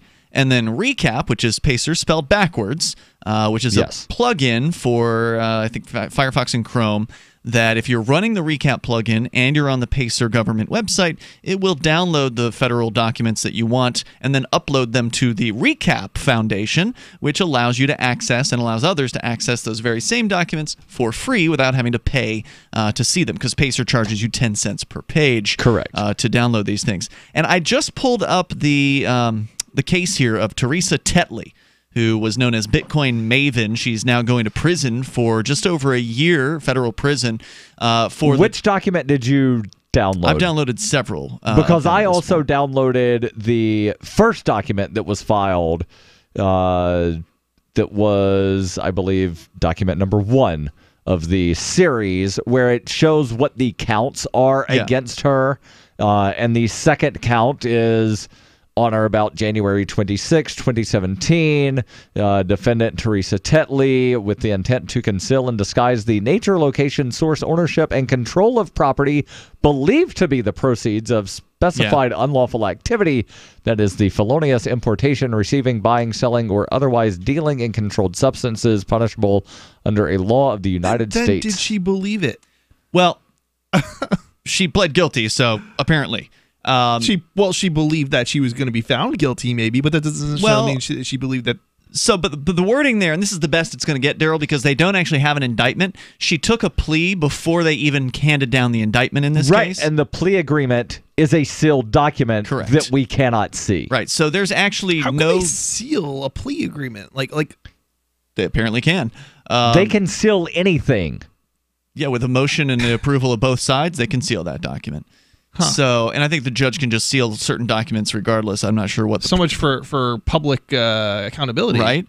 So, in a lot of these cases where they don't take a plea deal right out of the gate like this lady did. I mean, if you look at the docket, you can see the plea comes basically right after the initial documents were filed. Information filed, counts 1 and 2, case summary, memorandum filed by plaintiff, memorandum filed by plaintiff, order to reassign the case. Yeah, there's no indictment at any point. Sealed document, plea agreement. Right.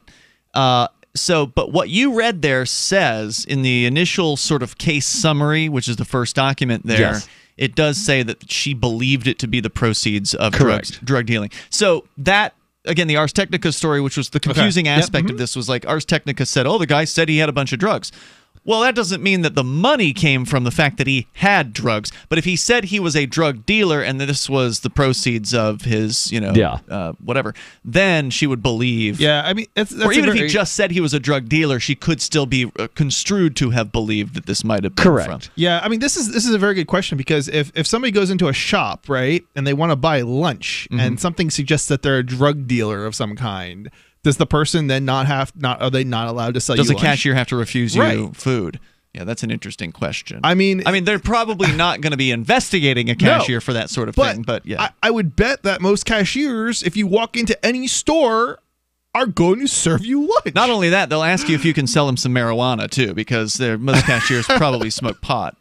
Yeah, I'm just trying to think of a way to sort of like trigger the liberals and the conservatives at the same time here. Like, is it a gay drug dealer, and are they trying to buy cupcakes? So I think that we've at least cleared up. This is your standard Bitcoin investigation. Most every one of these cases that we've talked about have had to do with some kind of allegation of an undercover agent claiming to be a drug dealer and then either buying or selling. In the case of Thomas Costanzo, which was one of the cases we recently covered in detail, he's also going to prison. I don't know if he was sentenced yet. That's another question. I remember we found out he was found guilty, but I don't remember if sentencing happened with Costanzo.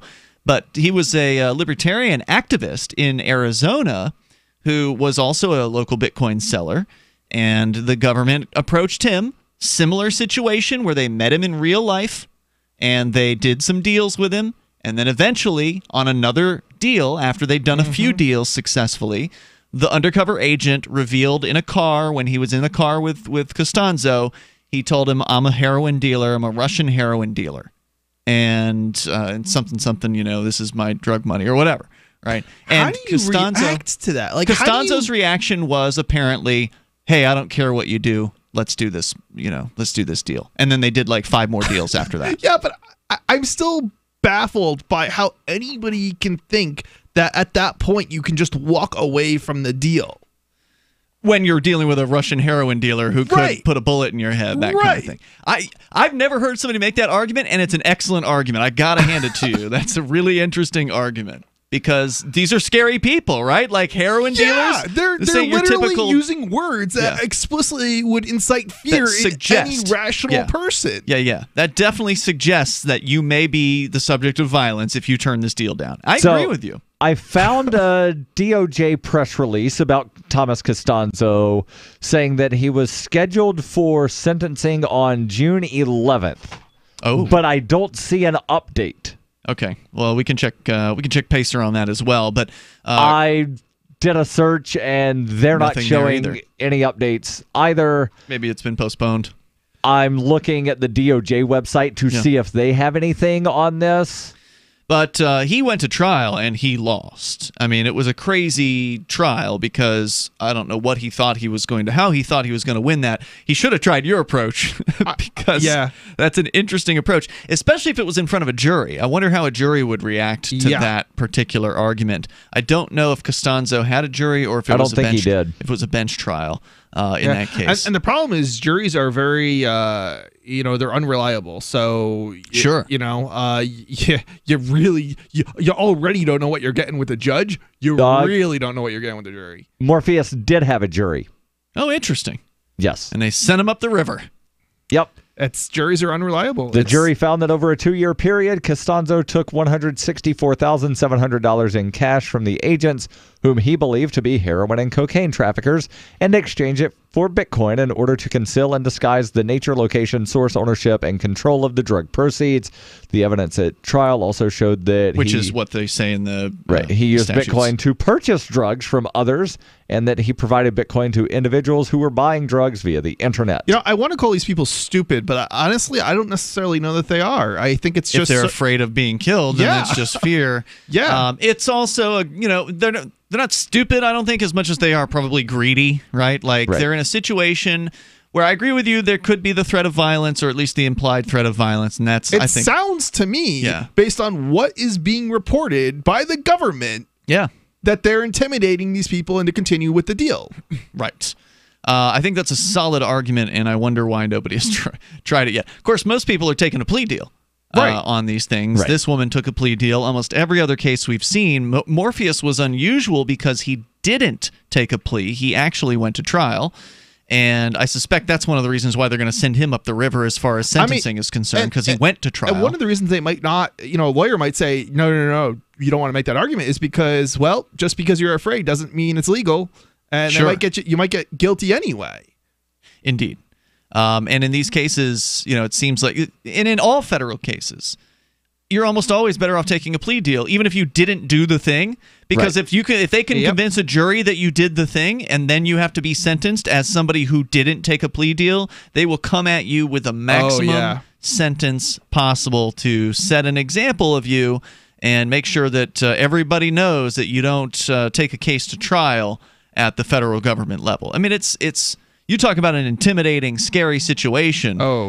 Being in the federal court system, I mean, almost everybody will tell you that that's the way to do it, is just go ahead, take whatever the deal is they're going to offer, because you're going to lose likely if you go to the actual trial, and if you do, then they're going to come at you with a very heavy sentence. Now, unfortunately, people have also taken plea deals when they have been faced with just straight-up money transmission and unlicensed money services businesses charges, where they haven't included money laundering, because most of these cases have had money laundering charges in them, and they have been, as far as the government's concerned, open and shut cases of money laundering. But there have been a couple people who've just straight up taken a plea deal, even though all they did was sell Bitcoin, and it wasn't involving alleged drug money. And in those cases, I think there's a strong argument that a Bitcoin seller is not a money transmitter. And the reason why is because you're just selling a product to somebody. You're not transmitting money from one party to another person like, say, a Western Union is. It's just a false charge. More coming up. Free Talk Live. Hi, I'm Dr. Bill Deagle, MD, AAEM, ACAM, A4M, of NutriMedical.com, and a consultant providing email advice free on advanced protocols for your optimized wellness and advanced technologies to heal and regenerate you. You can contact us at NutriMedical.com. That's NutriMedical.com or 888-212-8871. You get free email starter protocols of our top medical-grade nutraceuticals, initial testing, and recommendations for your own primary doctor to do, as well as recommendations to give you an idea of a consultation and a full protocol to try to help you regenerate your tissues, heal naturally without the use of toxic polypharmacy. I can send test kits to you as well anywhere in the world and provide you recommendations to referral of specialty clinics worldwide. So contact me, Dr. Bill Deagle, at NutriMedical.com. That's NutriMedical.com or 888-212-8871.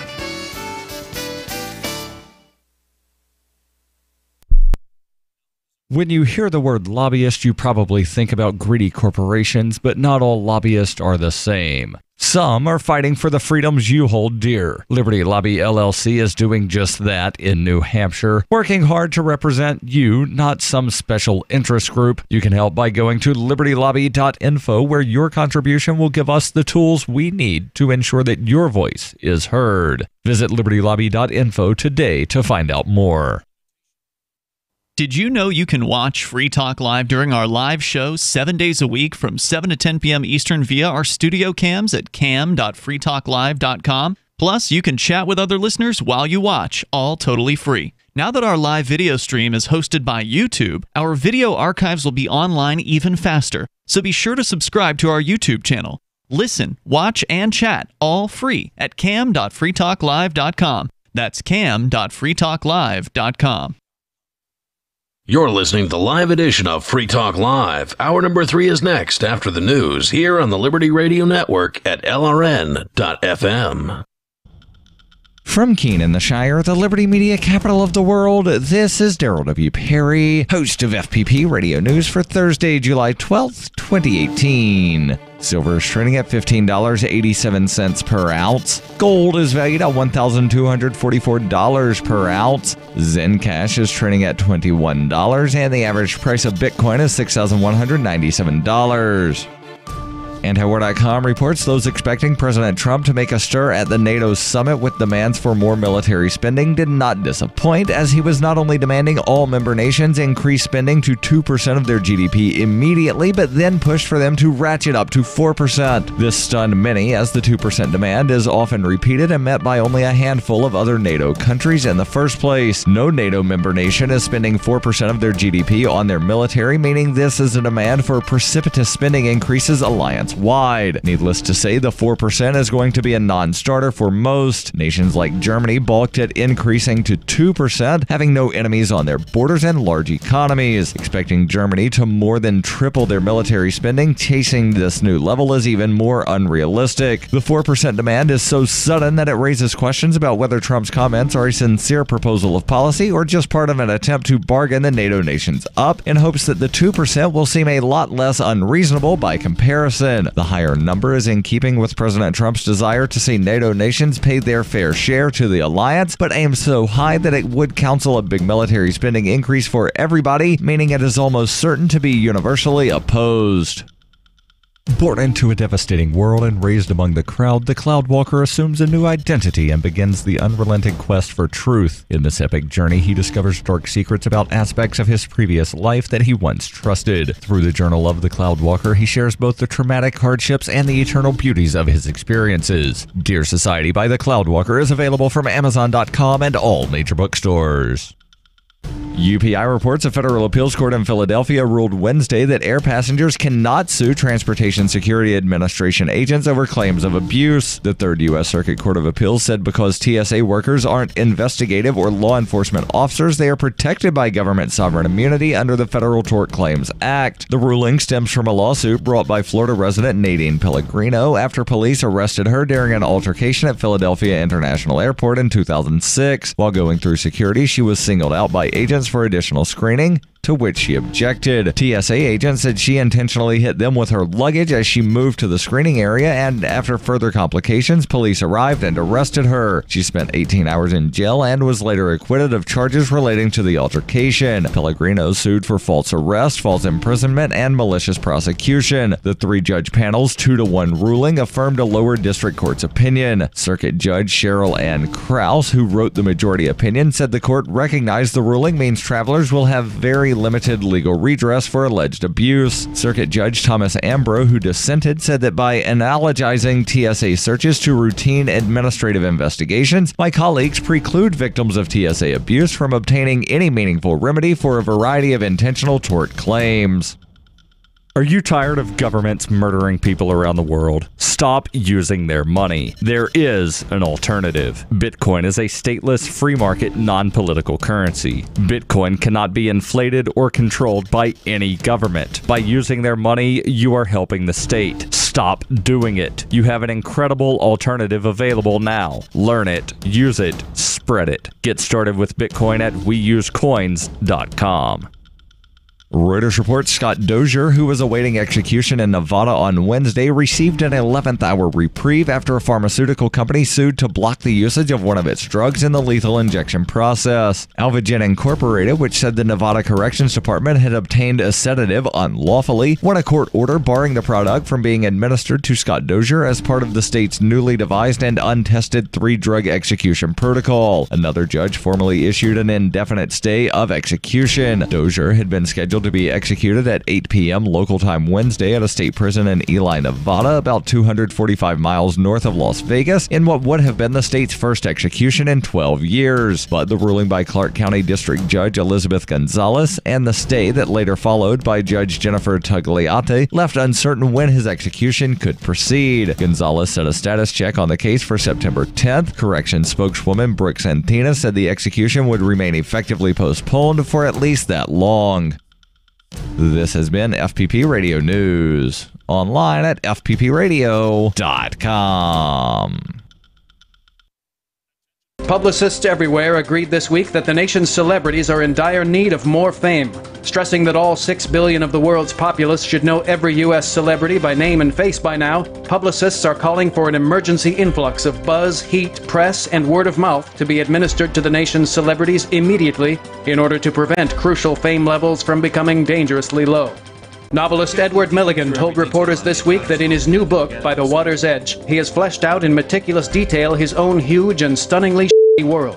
Using in-depth research and the power of his own imagination, Milligan was able to conjure out of thin air every hackneyed character, trite street name, and horseshit backstory in the fictional town of Connors Cove. The complete hack proudly said he has created a universe that readers will feel they can actually reach out and touch. Sources say the prolific writer has not yet been punched repeatedly in the face. In other news, McDonald's opens a new senior citizen play place. This is the Onion News Network.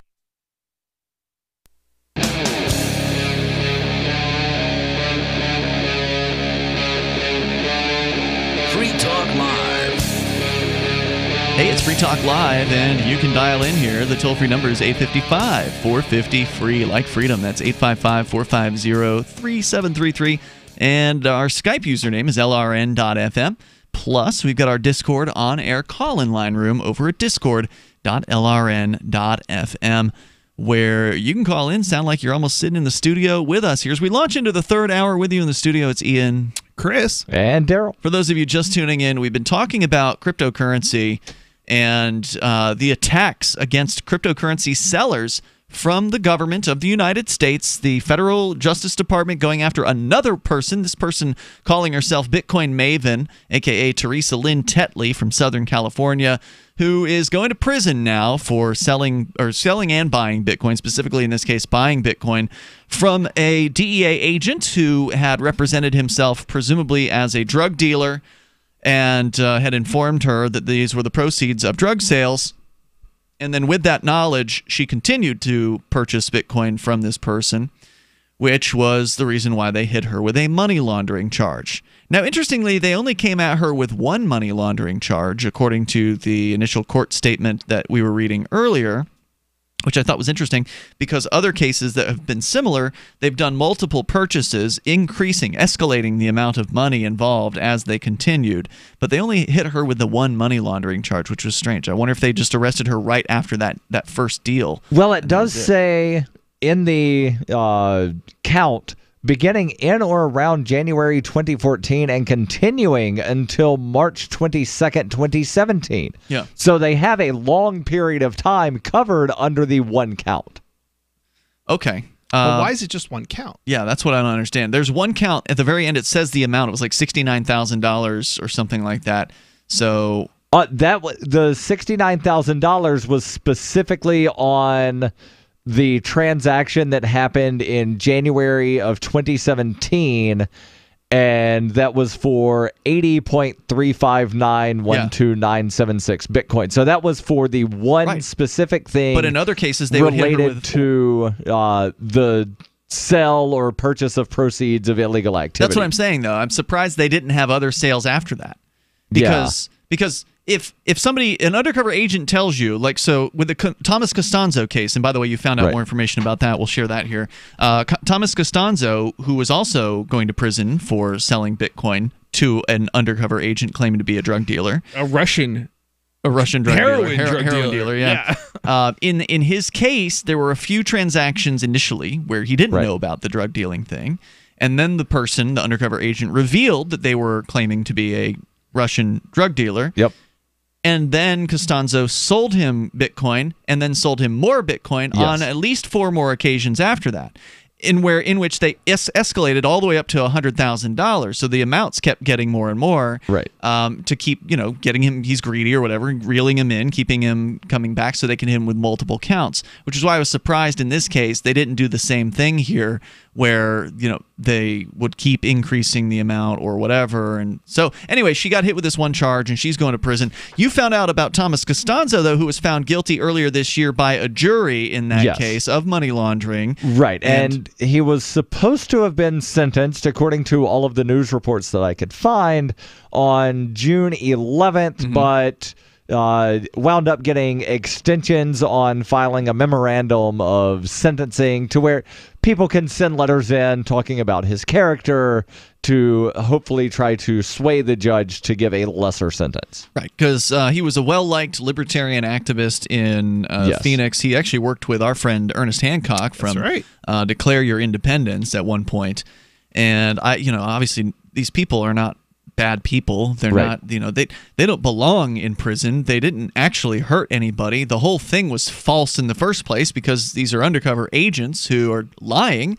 They're not actual drug dealers, and it's just tragic. It's just so sad. And, speaking of federal sentencing, by the way, there's a case that I've been following for a few years, and it's from the original Silk Road case. Now, we all know about Ross Ulbricht. Yes. Now, who was Ross Ulbricht, just for our listeners who don't know? Ross Ulbricht was the guy that allegedly and was convicted of having created the Silk Road, was also alleged to have operated the Silk Road website the entirety of its existence. He argues that he handed it over to someone and then took possession of it again just a couple of months before he was arrested. The Silk Road, despite what some people believe, was not a place that people could buy child pornography.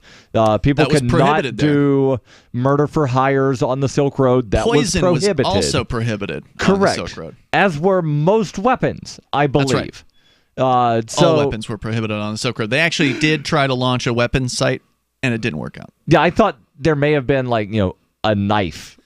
It wasn't. There wasn't a whole lot. I actually went to check that site out. Guns, not allowed. Well, no. What they did was, so it was a very brief period of time, Darryl. The Silk Road creators, whoever it was at the time, or the operators. I know that there was something called the Armory. That was it, yeah. They launched a site called the Armory where you were supposed to be able to buy guns, and there weren't very many guns for sale or anything really at all. There was like a grenade or something and a pistol at one point, and that was about it. And then it shut down because nobody was using, because it's harder to ship gun parts in the mail and conceal those, I guess, than drugs was one of the reasons. But so the Silk Road, big case. We followed it in detail. In fact, some of our co-hosts went down to the trial in Manhattan and protested out front of the trial. Derek J. Freeman was there, and others from the Keene area. Some of the Keene activists went down and did that in the wintertime that year. But there were other people arrested in relation to the Silk Road.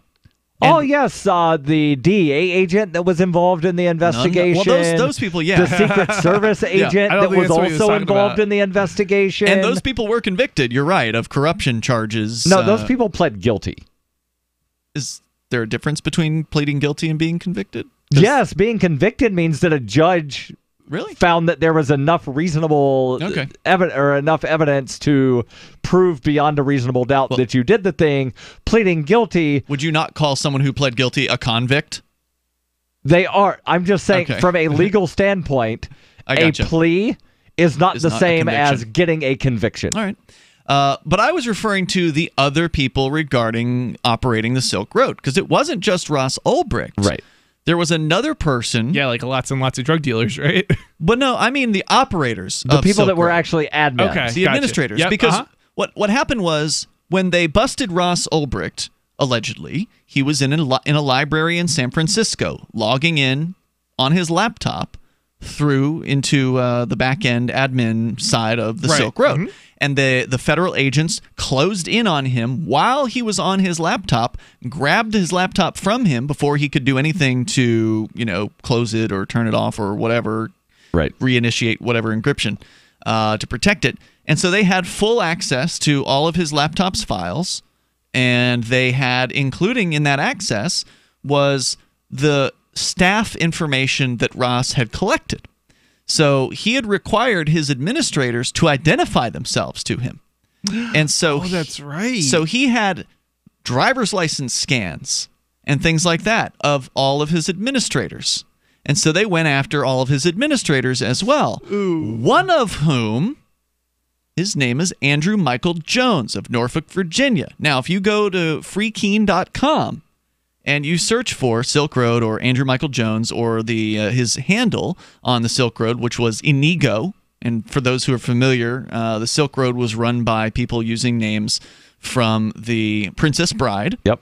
And Inigo was sort of the right-hand man of Dread Pirate Roberts in the Princess Bride. And so this was one of the high-level admins of the site.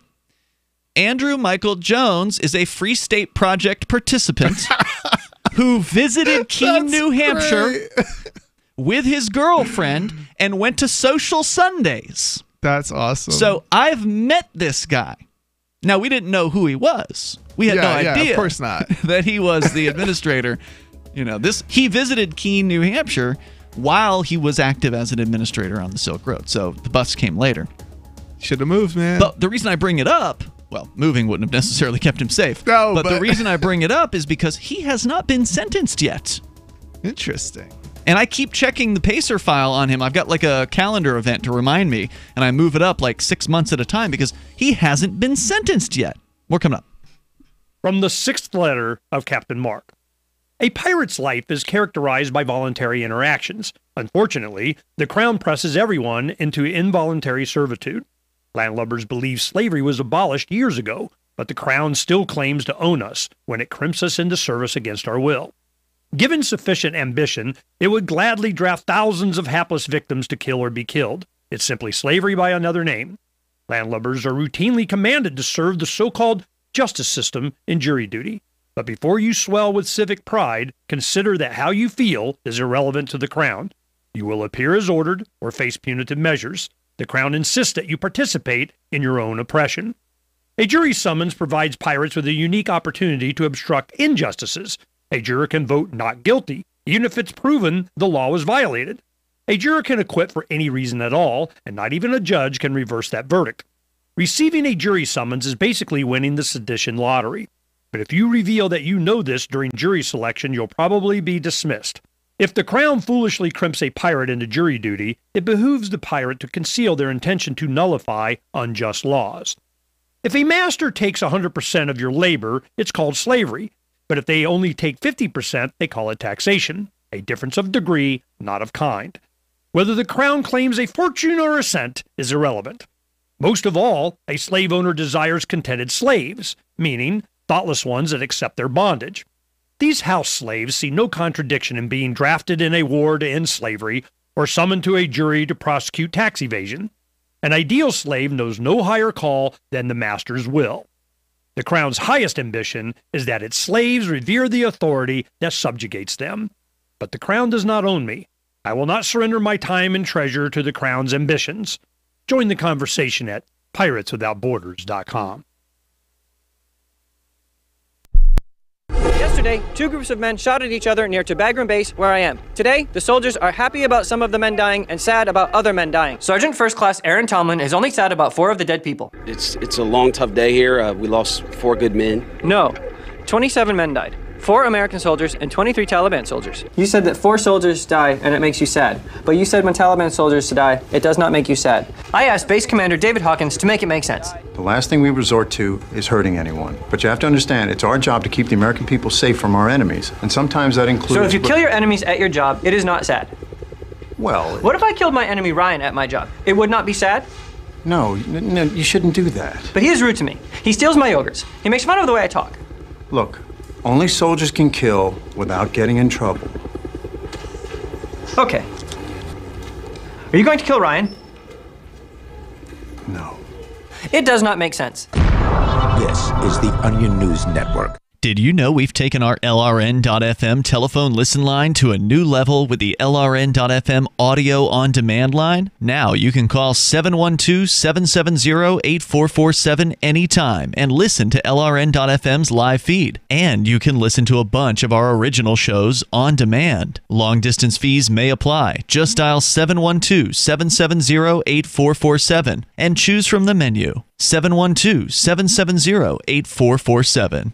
Are you a cryptocurrency advocate? The Crypto Tip is the ideal outreach tool to help new people discover cryptocurrency. It's a printable business card-sized tip that you can give to service providers, preferably in addition to a good cash tip. When the server scans the QR code, it'll bring up an explanation of cryptocurrency, how to install a wallet, and allow them to claim the tip. If they don't claim the crypto, you get your tip refunded to you after a time period you specify. Plus, if they do claim the tip, you get an email alert. Create as many tips as you want at cryptotip.org. That's cryptotip.org. Love what we do? Please help support our international satellite channels at patreon.lrn.fm. That's patreon.lrn.fm.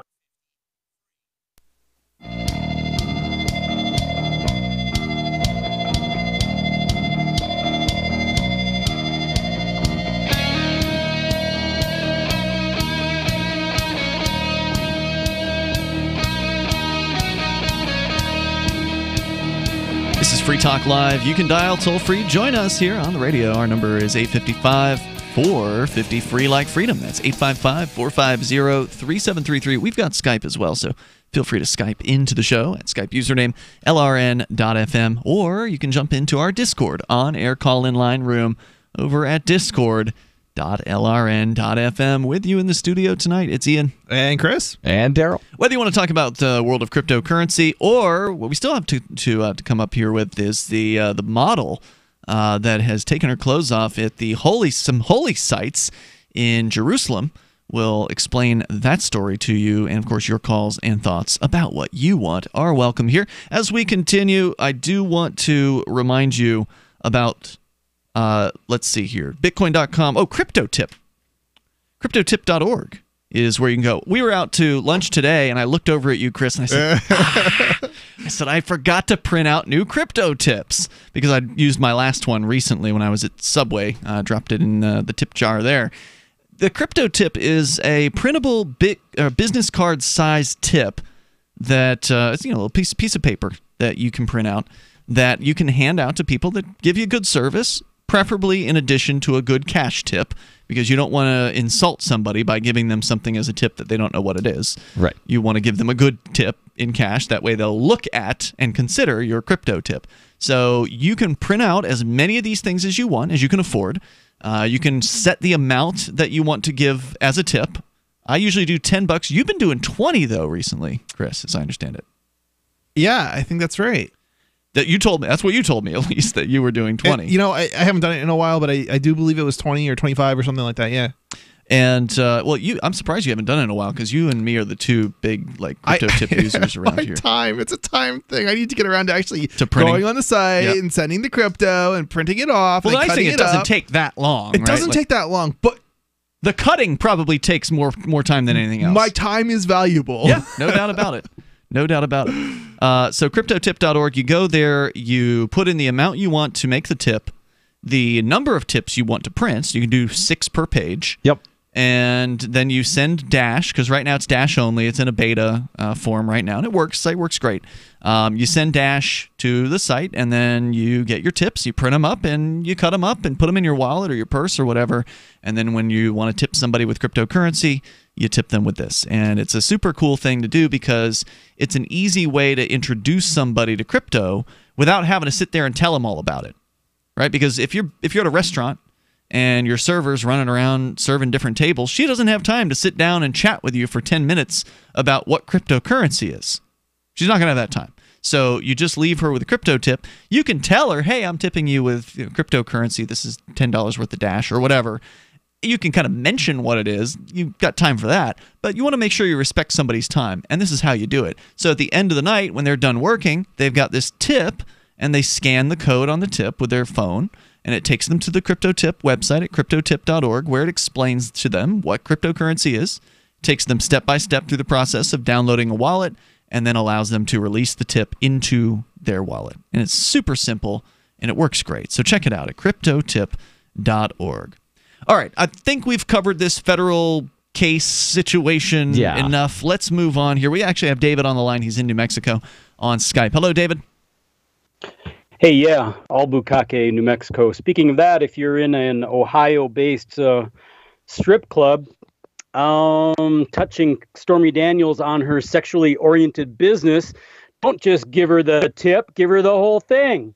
That's in response to a story we covered last night where Stormy Daniels was arrested, charges eventually dropped because she was not actually an employee of the strip club. But in Ohio, it is illegal for a nude or partially nude person in an adult entertainment establishment to be touched by a patron. In this case, it was an undercover cop? Yes. Because that's a thing where they go around and go to strip clubs and try to touch girls and then arrest them in Ohio? Yeah, although there is speculation that the only reason that they went after Stormy Daniels is because she's suing Donald Trump, and so therefore it was politically motivated to tarnish her image. Ooh. There is speculation there about that, but I wouldn't doubt that this is a common sting operation by a bunch of horny cops. The chief of police said that there's going to be an internal investigation, and then he's the one that dropped the charges. Interesting. Yeah. Yeah. And speaking of another naked adult-oriented business, the radio business. So I started to tell you last night I have been this ongoing feud with the biggest radio station in the state of New Mexico, under the category that the FBI has stated publicly. The top guy in the FBI in the New Mexico region stated that New Mexico is the most corrupt state in the nation, and one part of the corruption in the state. Pardon? That's not Florida? What about? No, it's not Florida. It's not Illinois. The matter of fact, a reporter made a similar statement to this FBI special agent in charge when he made that statement about New Mexico being the most corrupt. The reporter's response was, "I thought that was what the FBI said about the FBI director in Illinois said about Illinois," and the New Mexico dude said he has not been to New Mexico. So what's this have to do with naked people on the radio? What?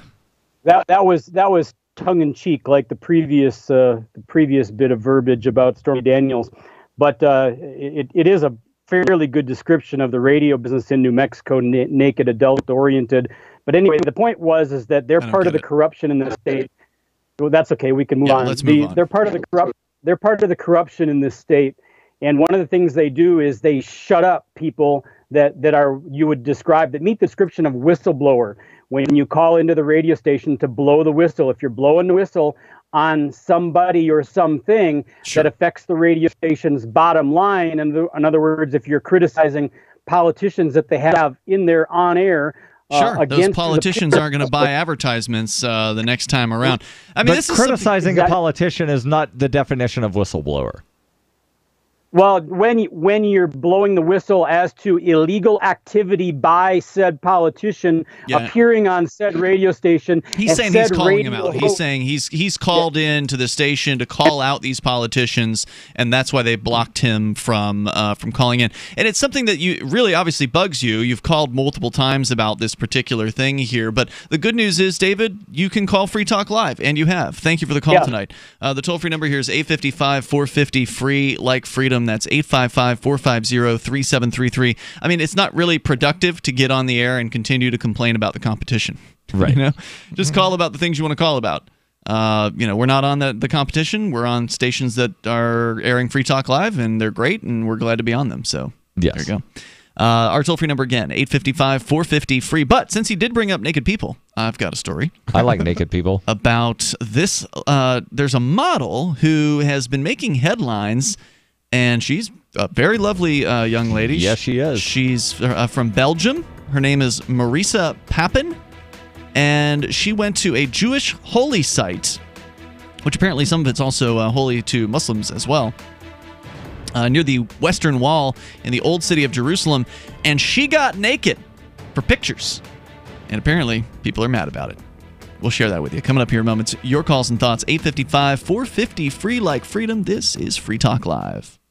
It's a no-brainer. A Big Berkey water filter is the one you need, period. You need a water filter that removes chlorine, fluoride, pharmaceuticals, BPA, and other endocrine disruptors, pesticides, bacteria, viruses, and much more, right? And does it all at only 2 cents per gallon. Get the original and most trusted name in gravity water filtration, Big Berkey. And now GCN listeners receive 5% off ceramic filter systems using code GCN. Call or click 1-877-99-BERKEY or BigBerkeyWaterFilters.com. That's 1-877-99-BERKEY.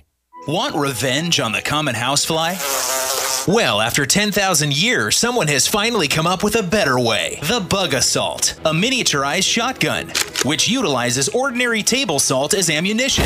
Non-toxic and no batteries required. So much fun, you'll forget you have a wife and kids. $39.95 and free economy shipping. Use discount code GCN and get an extra 10% off your purchase at bugassault.com. Fire your fly swatter. Get your Bug Assault today. Since time began, tyrants have taken aim at personal liberties. Now there's a movie that aims back. The government has no more right to tell us what to put in our bodies than they have to take our guns or tell us what books we can read. 6 drug police were eaten by bears while raiding a marijuana farm. On your knees, you dirty hippie! Jesus. On your knees! What's the problem, officer? Today, many cops who enforce pot laws do so only because it provides them with cushy jobs, good benefits, and a chance to push people around. I was an undercover narcotics officer. The drug war is nothing but a farce. The Second Amendment says you gotta keep you and your get intact. Guns and Weed, The Road to Freedom. A film by Michael W. Dean and Nima Vadati. DVD available now at gunsandweed.com or on Amazon. That's gunsandweed.com. Makes the perfect gift. Remember, that's gunsandweed.com. Are you sick of government lackeys who say you didn't build that? Are you tired of elitists who think you need a government permission slip for everything? Everything you do is an A to B conversation, and the government should see their way out of it. Create true free markets by adopting the BIPCOT No Government License. The BIPCOT No Gov license allows use or modification of any product, service, or software except by governments or government agents. Go to bipcot.org. That's Bravo, India, Papa, Charlie, Oscar, Tango.org. If you want to know the latest about Free Talk Live before we go on the air, all you need to decide is how you want it delivered. It's your choice. Visit news.freetalklive.com. You can get emailed announcements and participate in contests via our email updates list. Plus, we have a Twitter account that you can follow and a Facebook page where you can become a fan. So visit news.freetalklive.com to get news about Free Talk Live as soon as it's announced and the way you want it delivered at news.freetalklive.com. That's news.freetalklive.com. Phone records, financial and location data, Prism, Tempora, Xkeyscore, Boundless Informant. Hey y'all, Scott Horton here for offnow.org. Now here's the deal. Due to the Snowden revelations, we have a great opportunity for a short period of time to get some real rollback of the national surveillance state. Now they're already trying to tire us by introducing fake reforms in the Congress. And the courts, they betrayed their sworn oaths to the Constitution and Bill of Rights again and again, and can in no way be trusted to stop the abuses for us. We've got to do it ourselves. How? We nullify it at the state level. It's still not easy, but the Off Now project of the 10th Amendment Center has gotten off to a great start. I mean it. There's real reason to be optimistic here. They've gotten their model legislation introduced all over the place, in state after state. I've lost count, more than a dozen. You're always wondering, yeah, but what can we do? Here's something important, something that can work if we do the work. Get started cutting off the NSA support in your state. Go to offnow.org. This is the Liberty Radio Network, broadcasting the latest liberty-oriented audio content 24 hours a day at LRN.FM.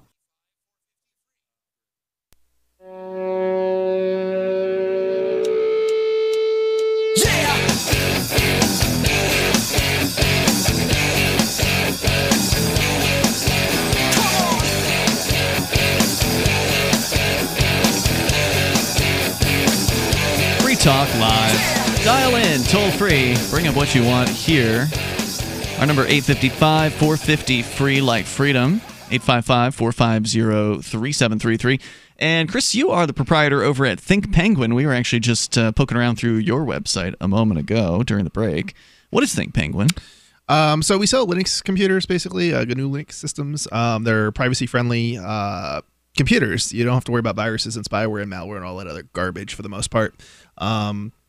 We also have accessories for Linux that just work, basically. There's no drivers to mess around with. You just plug your devices into any of our computers or any system with Linux, and they should just work. So it's a heck of a lot easier than the Mac and the Windows world where you got to fiddle around installing drivers and things like that. And you guys are super privacy conscious over at thinkpenguin.com. Yeah. You actually will audit code and make sure there's like no backdoors in it.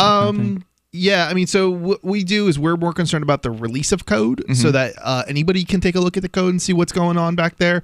But there's certain other aspects, security aspects, like, for instance, a complete set of code needs to be released in order to have a fully private, experience. Fully transparent, fully private. Yeah, and we don't really have that right now in every sense, but it's something we're working on. And certainly I would not... If you're going to be worried about privacy, our systems are definitely the systems you want to get.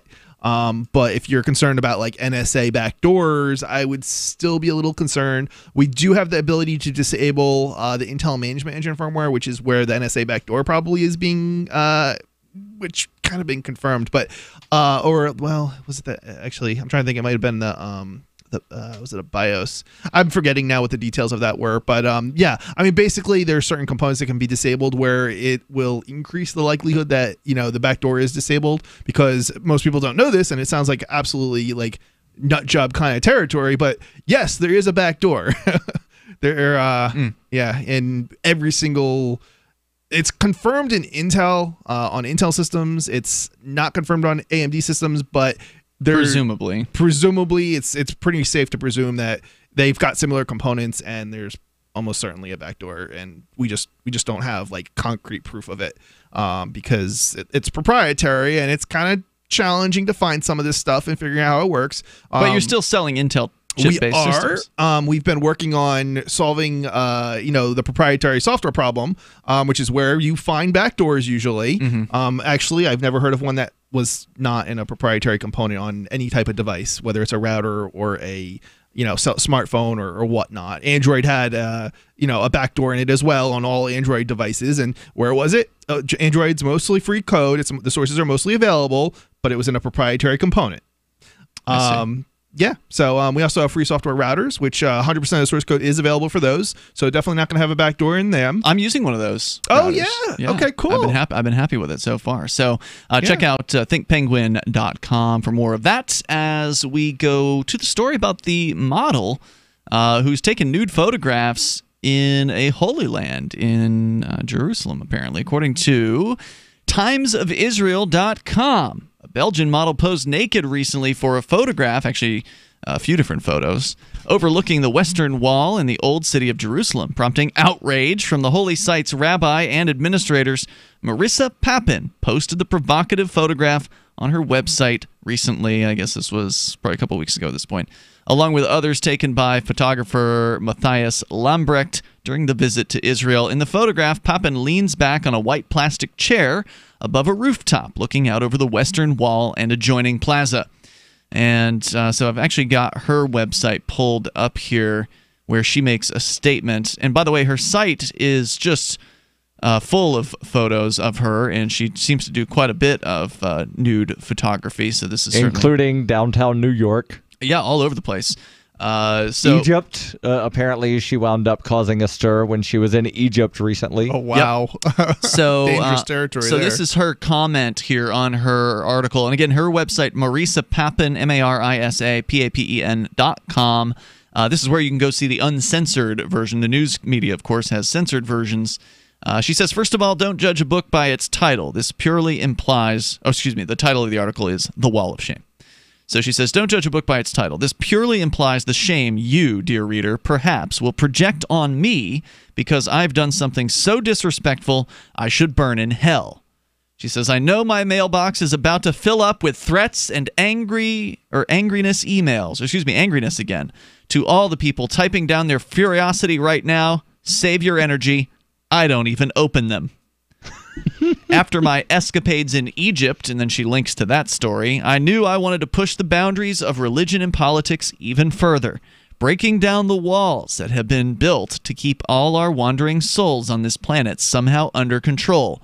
With other words, showing my personal religion in a world where freedom is becoming a very luxurious thing. That freedom this time was captured by Matthias Lambrecht on a 3-day road trip through Israel, from Tel Aviv to Jerusalem to the Dead Sea and back. I don't know if this was a coincidence or not, but exactly when we arrived at the American embassy opened, and on the day we were in Jerusalem, Israel was celebrating their 70-year independence anniversary. While the rest, her English is a little broken here. I suspect it's not her first language.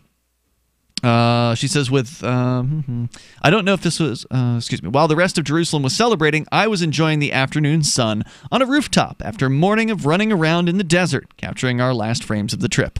I'll probably share some more images of this series later, but for now, the other images can be seen, and she gives a gallery where you can go and see them in person. And she shows several images, including one with her, and this one is... there's a couple of them here that are, provocative, right? Like, so she's at these holy sites, and in one image, she's actually climbing up a flagpole, which is, it has, I think, this is the flag of Israel on it, correct? Correct. Yeah.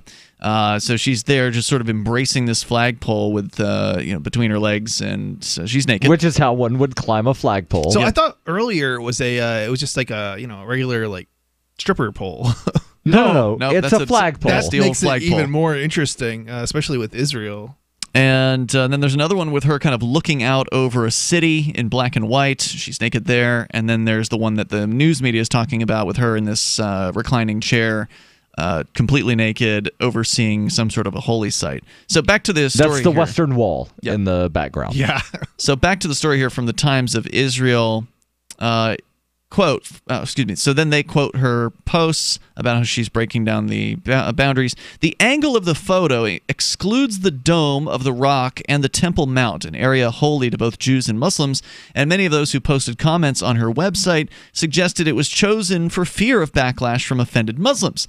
However, Ms. Papin rejected the idea that she and the photographer had purposely excluded the Muslim holy site in the final published shot. She says the angle wasn't deliberate. She said they had spent some time looking for a location from which both the Western Wall and the Temple Mount would be visible, and had even taken pictures with the Dome of the Rock in the background. And that apparently is the wide shot where it shows her standing up and you can see the city. Yes. It's in black and white. The Temple of the Dome of the Rock is in the background in that. So the claim that she was trying to purposely avoid the ire of Muslims is false. She was purposefully trying to be provocative, and absolutely did take a picture of that in the background. I wonder how this compares to like pictures of was it Muhammad? Which you're not allowed to show. Right. So I wonder, Muslims. like, I mean, what's the outrage level, right? Like, I know that I don't know. really does it for a Muslim. Yeah. But what about this? Does this really do it? Because, I mean, they have full headdresses in some of these countries, and they're really like. If I think Christians are super sensitive to like nudity. Will Coley would tell you that a Muslim man would not look upon this photo. Okay. Well, that's what I was going to say. I wonder exactly what Will would say about this particular thing. Will, of course, is the host of Call to Freedom. Now, Will is a little bit different, and I would not necessarily... He's more open-minded, I would say, than some I would not necessarily... in his religion. Yeah. I mean... Yeah, I'll just leave it at that. Yeah, I would be interested to see his reaction. But when he's explained the purpose of the hijab or the burqa... the claim is two different things, but they are two different things. But like the claim is those are needed to prevent men from lusting. Well, he tells a story where Prophet Muhammad just turns a man's head away from a woman that he was staring at. The toll-free number here, 855-450-FREE, if you want to join us in the remaining moments. Coming up. The Bitcoin.com wallet is a simple and powerful full-featured wallet that allows you to send and receive Bitcoin, BTC, and Bitcoin Cash, BCH, with anyone, anywhere in the world. It supports both single and multi-signature wallets and is available in multiple languages. The Bitcoin.com wallet is available on Windows, Linux, Mac, Android, and iOS devices. Use the Bitcoin.com wallet to buy, send, store, and receive both Bitcoin, BTC, and Bitcoin Cash, BCH. Learn more at wallet.bitcoin.com. That's wallet.bitcoin.com. What's more profitable, running your business or doing bookkeeping? Doing your business, of course, but you want to keep your books so that you can maximize your tax savings, right? What if I told you that there's a person that's a bookkeeper, accountant, and law school graduate that's also a hardcore libertarian? My name is Melanie Johnson, and I hate the state. I will aggressively help you to minimize your tax exposure and maximize profits, all while staying within the law. Melanie's your best choice for your taxes and bookkeeping needs. Go to tax.freetalklive.com and check out our website, tax.freetalklive.com. Bitcoin is losing crypto market share to other digital currencies. Bitcoin's astronomical rise has led to the creation of numerous competitors like Ethereum, Ripple, and Litecoin, which have also seen massive gains in value. According to Quartz, Bitcoin made up 85% of the crypto market 1 year ago, and today it has fallen to 36%. Remember, the only way to win in the casino is to take chips off the table. Call Miles Franklin at 866-485-4346 and let us show you how to quickly turn your Bitcoin into the 5,000-year-old safety of precious metals. Miles Franklin can quickly convert your Bitcoin to precious metals with one phone call at 866-485-4346. That's Miles Franklin celebrating our 29th year in business without ever receiving a customer complaint. Call us at 866-485-4346. Fast, easy, safe, and convert your Bitcoin into gold with one phone call. Why did you move to the Shire? I moved here to the Shire because there's other people around who take liberty just as seriously as I do. I moved to the Shire because I saw videos of people challenging authority and thought that I could get support myself. It called to me, like, do this right now. I wanted to be around people like me who got it. And once I got here, I knew there was nowhere else that I wanted to be. I've always wanted to change the world. So I moved to the Shire to join people who were actually working towards doing the same thing. The people here are awesome, loving, and positive. It was for the adventure and for the feeling of something important is happening here. And I just wanted to come to sort of be part of that. Visit ShireSociety.com to read and sign the Shire Society Declaration and learn the reasons why, if you love liberty, you should immigrate to the Shire. Plus, add yourself to the Shire map at ShireSociety.com. That's ShireSociety.com. Some of you asked, and now we've delivered. LRN.FM's live Keene, New Hampshire studio shows are now streamed in HD on Twitch. Visit our channel at twitch.lrn.fm and give it a follow. If you have Amazon Prime, you get one free subscription on Twitch. If you use it on our channel, Twitch will give LRN.FM a monthly piece of your Prime subscription cost. So please watch, follow, share, and subscribe to twitch.lrn.fm. That's twitch.lrn.fm. Radio is the most personal of mediums. I exist right now in your head. If you listen to Free Talk Live regularly, you know me. Free Talk Live is on more than 160 radio stations around the U.S. and has been downloaded on every continent around the world. Hundreds of thousands of listeners with ad packages from $600 a month to $6,000 a month. Imagine what we can do for your business, project, website, or idea. Email me, Mark at freetalklive.com. You can sign up to receive the latest about the Liberty Radio Network via our email updates at updates.lrn.fm. That's updates.lrn.fm.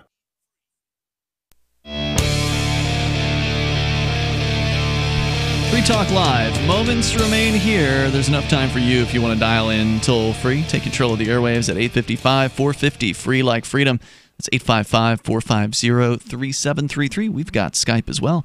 Skype username's LRN.FM. Joining you here in the studio, it's Ian. And Chris. And Darryl. Don't forget, you can also call us on our Discord on-air call-in line room over at discord.lrn.fm, where the chat room is responding right now to the Marisa Pappen, the young lady who has taken off her clothes in front of the Western Wall in Jerusalem to much chagrin, much surprise, much anger. We'll get to some of the reactions from some people to this, but so far the chat room seems to like it.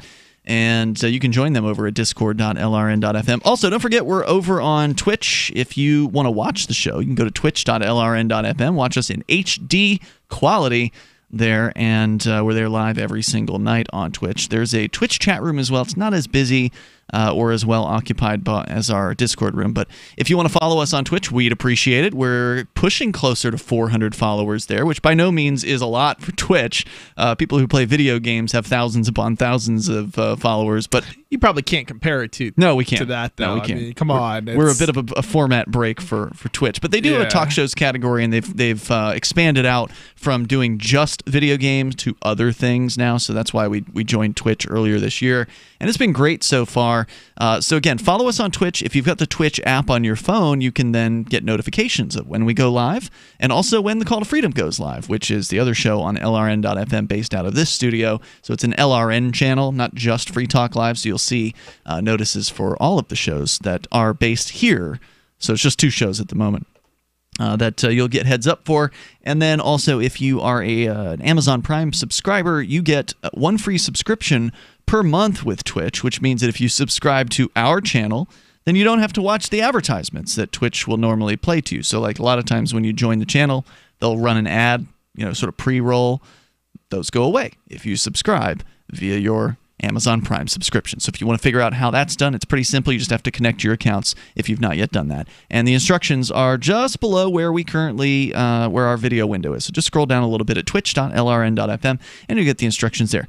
All right, so a little bit more here, and then we're going to go back to your calls and thoughts. The Western Wall Heritage Foundation, which administers the Western Wall prayer area and plaza, told apparently a newspaper that the shoot was a, quote, grave incident.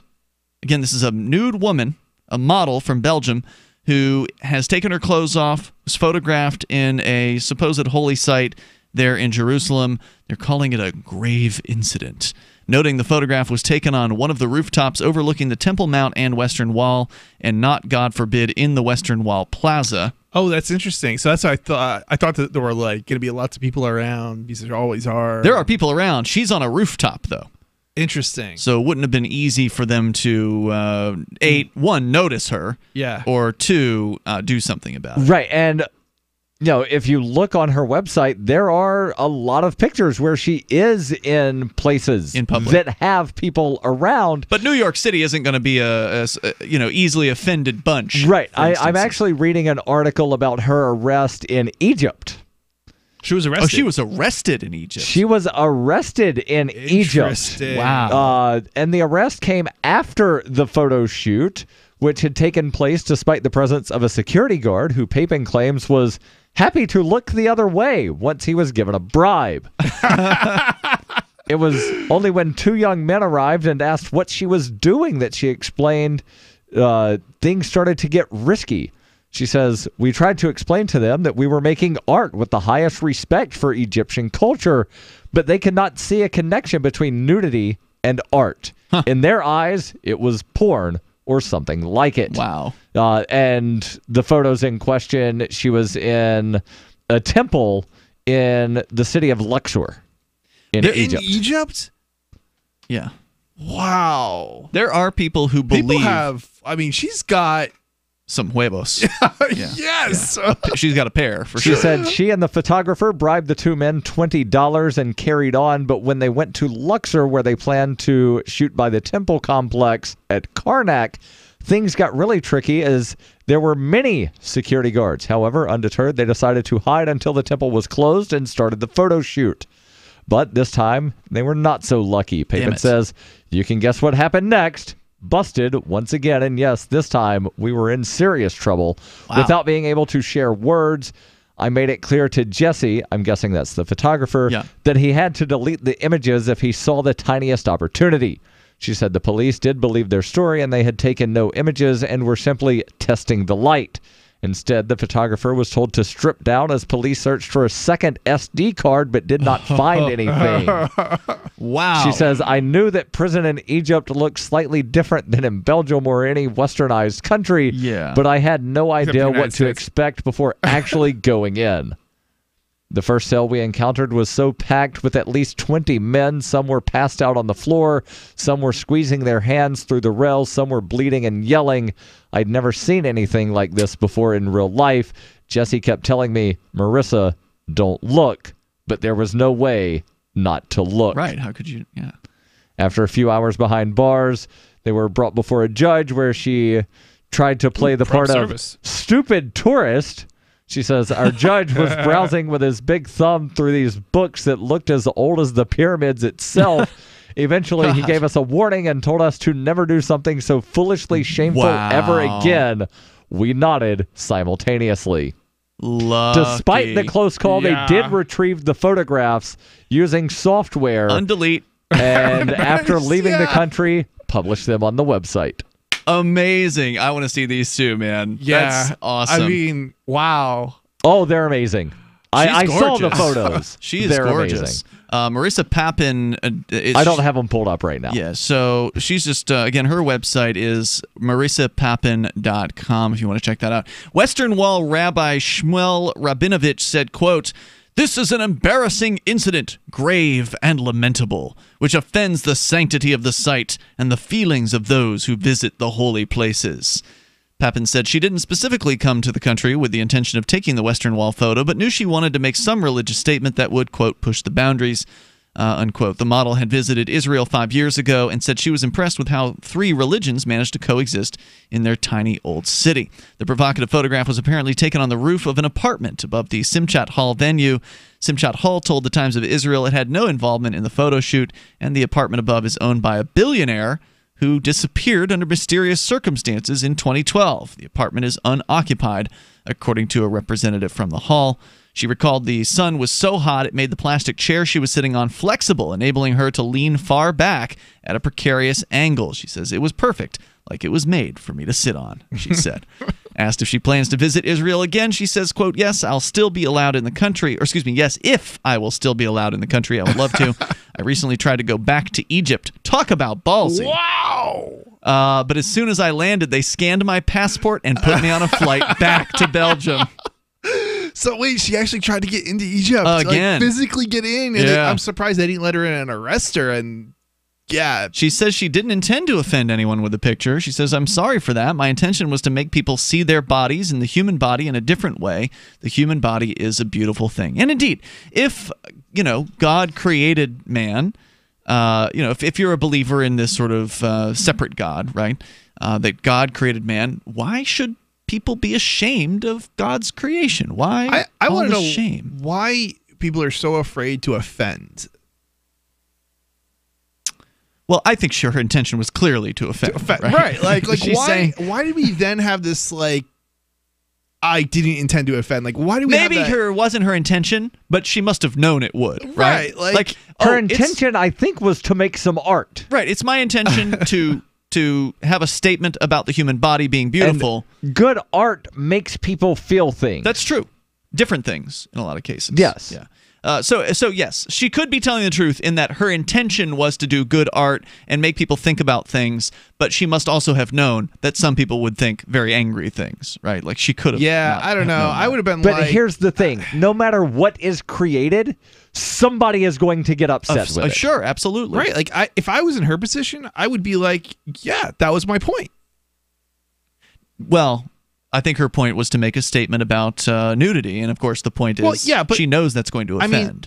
She knows it's going to. It wasn't to offend a particular group, but it was to offend. And except pretty much everybody in this area is going to get offended, right? Like in the place in which she took it, unless there's a handful of atheists around or whatever, but most of the people that were in visible range of this photo shoot would have been upset about it. So kudos to her for challenging societal and religious norms. I think that she's done good work here, and I'm impressed. Yeah, not just because she's beautiful. I just have to say I'm offended by the reaction to her. You're offended by the offense? Yes. All right. Hey, check him out at thinkpenguin.com. Actually, no, let's talk about your briefly. Freedom Decrypted. Freedom Decrypted. That's where you can actually share more opinions about technology, and that happens every Saturday on freedomdecrypted.com at 5 p.m. So you're not competing with us. Thanks for that. We'll see you tomorrow. freetalklive.com.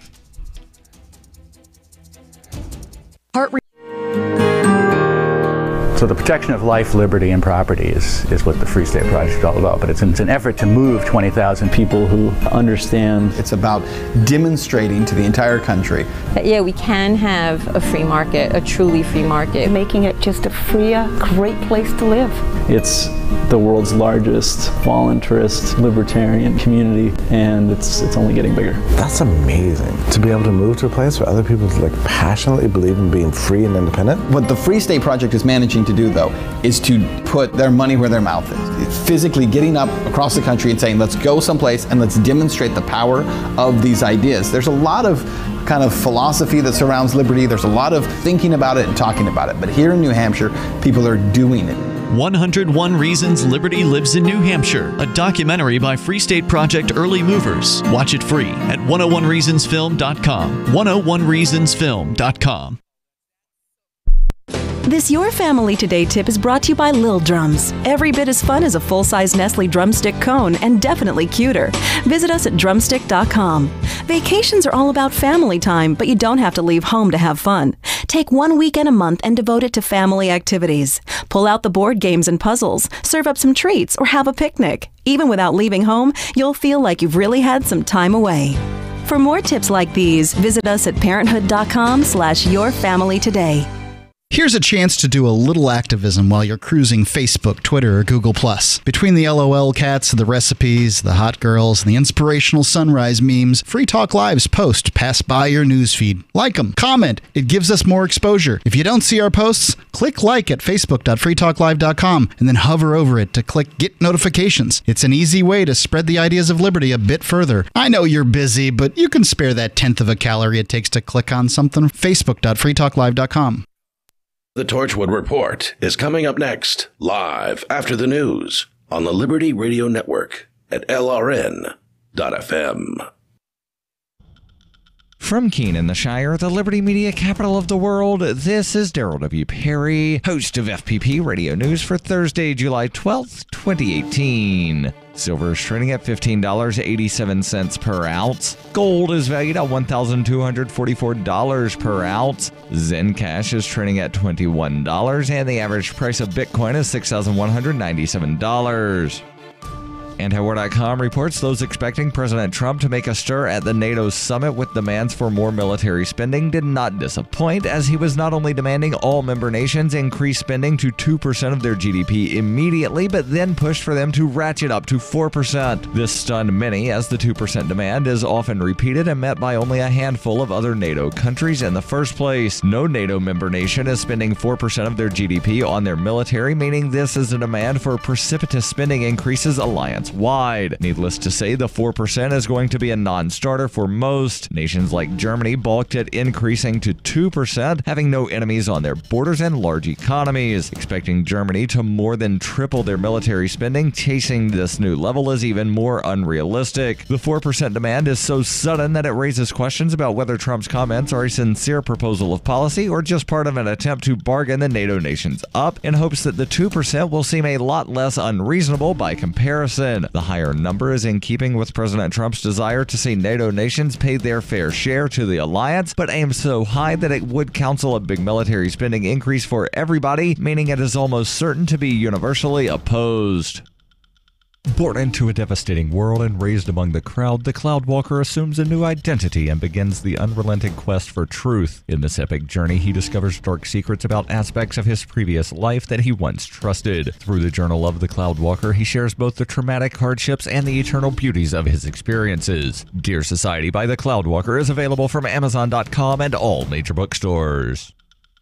UPI reports a federal appeals court in Philadelphia ruled Wednesday that air passengers cannot sue Transportation Security Administration agents over claims of abuse. The Third U.S. Circuit Court of Appeals said because TSA workers aren't investigative or law enforcement officers, they are protected by government sovereign immunity under the Federal Tort Claims Act. The ruling stems from a lawsuit brought by Florida resident Nadine Pellegrino after police arrested her during an altercation at Philadelphia International Airport in 2006. While going through security, she was singled out by agents for additional screening, to which she objected. TSA agents said she intentionally hit them with her luggage as she moved to the screening area, and after further complications, police arrived and arrested her. She spent 18 hours in jail and was later acquitted of charges relating to the altercation. Pellegrino sued for false arrest, false imprisonment, and malicious prosecution. The three-judge panel's 2-1 ruling affirmed a lower district court's opinion. Circuit Judge Cheryl Ann Krause, who wrote the majority opinion, said the court recognized the ruling means travelers will have very limited legal redress for alleged abuse. Circuit Judge Thomas Ambrose, who dissented, said that by analogizing TSA searches to routine administrative investigations, my colleagues preclude victims of TSA abuse from obtaining any meaningful remedy for a variety of intentional tort claims.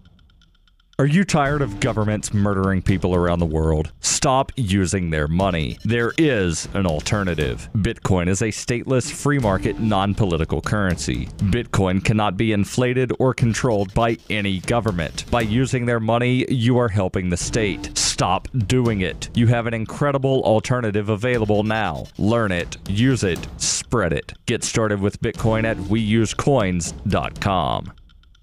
Reuters reports Scott Dozier, who was awaiting execution in Nevada on Wednesday, received an 11th-hour reprieve after a pharmaceutical company sued to block the usage of one of its drugs in the lethal injection process. Alvogen Incorporated, which said the Nevada Corrections Department had obtained a sedative unlawfully, won a court order barring the product from being administered to Scott Dozier as part of the state's newly devised and untested 3-drug execution protocol. Another judge formally issued an indefinite stay of execution. Dozier had been scheduled to be executed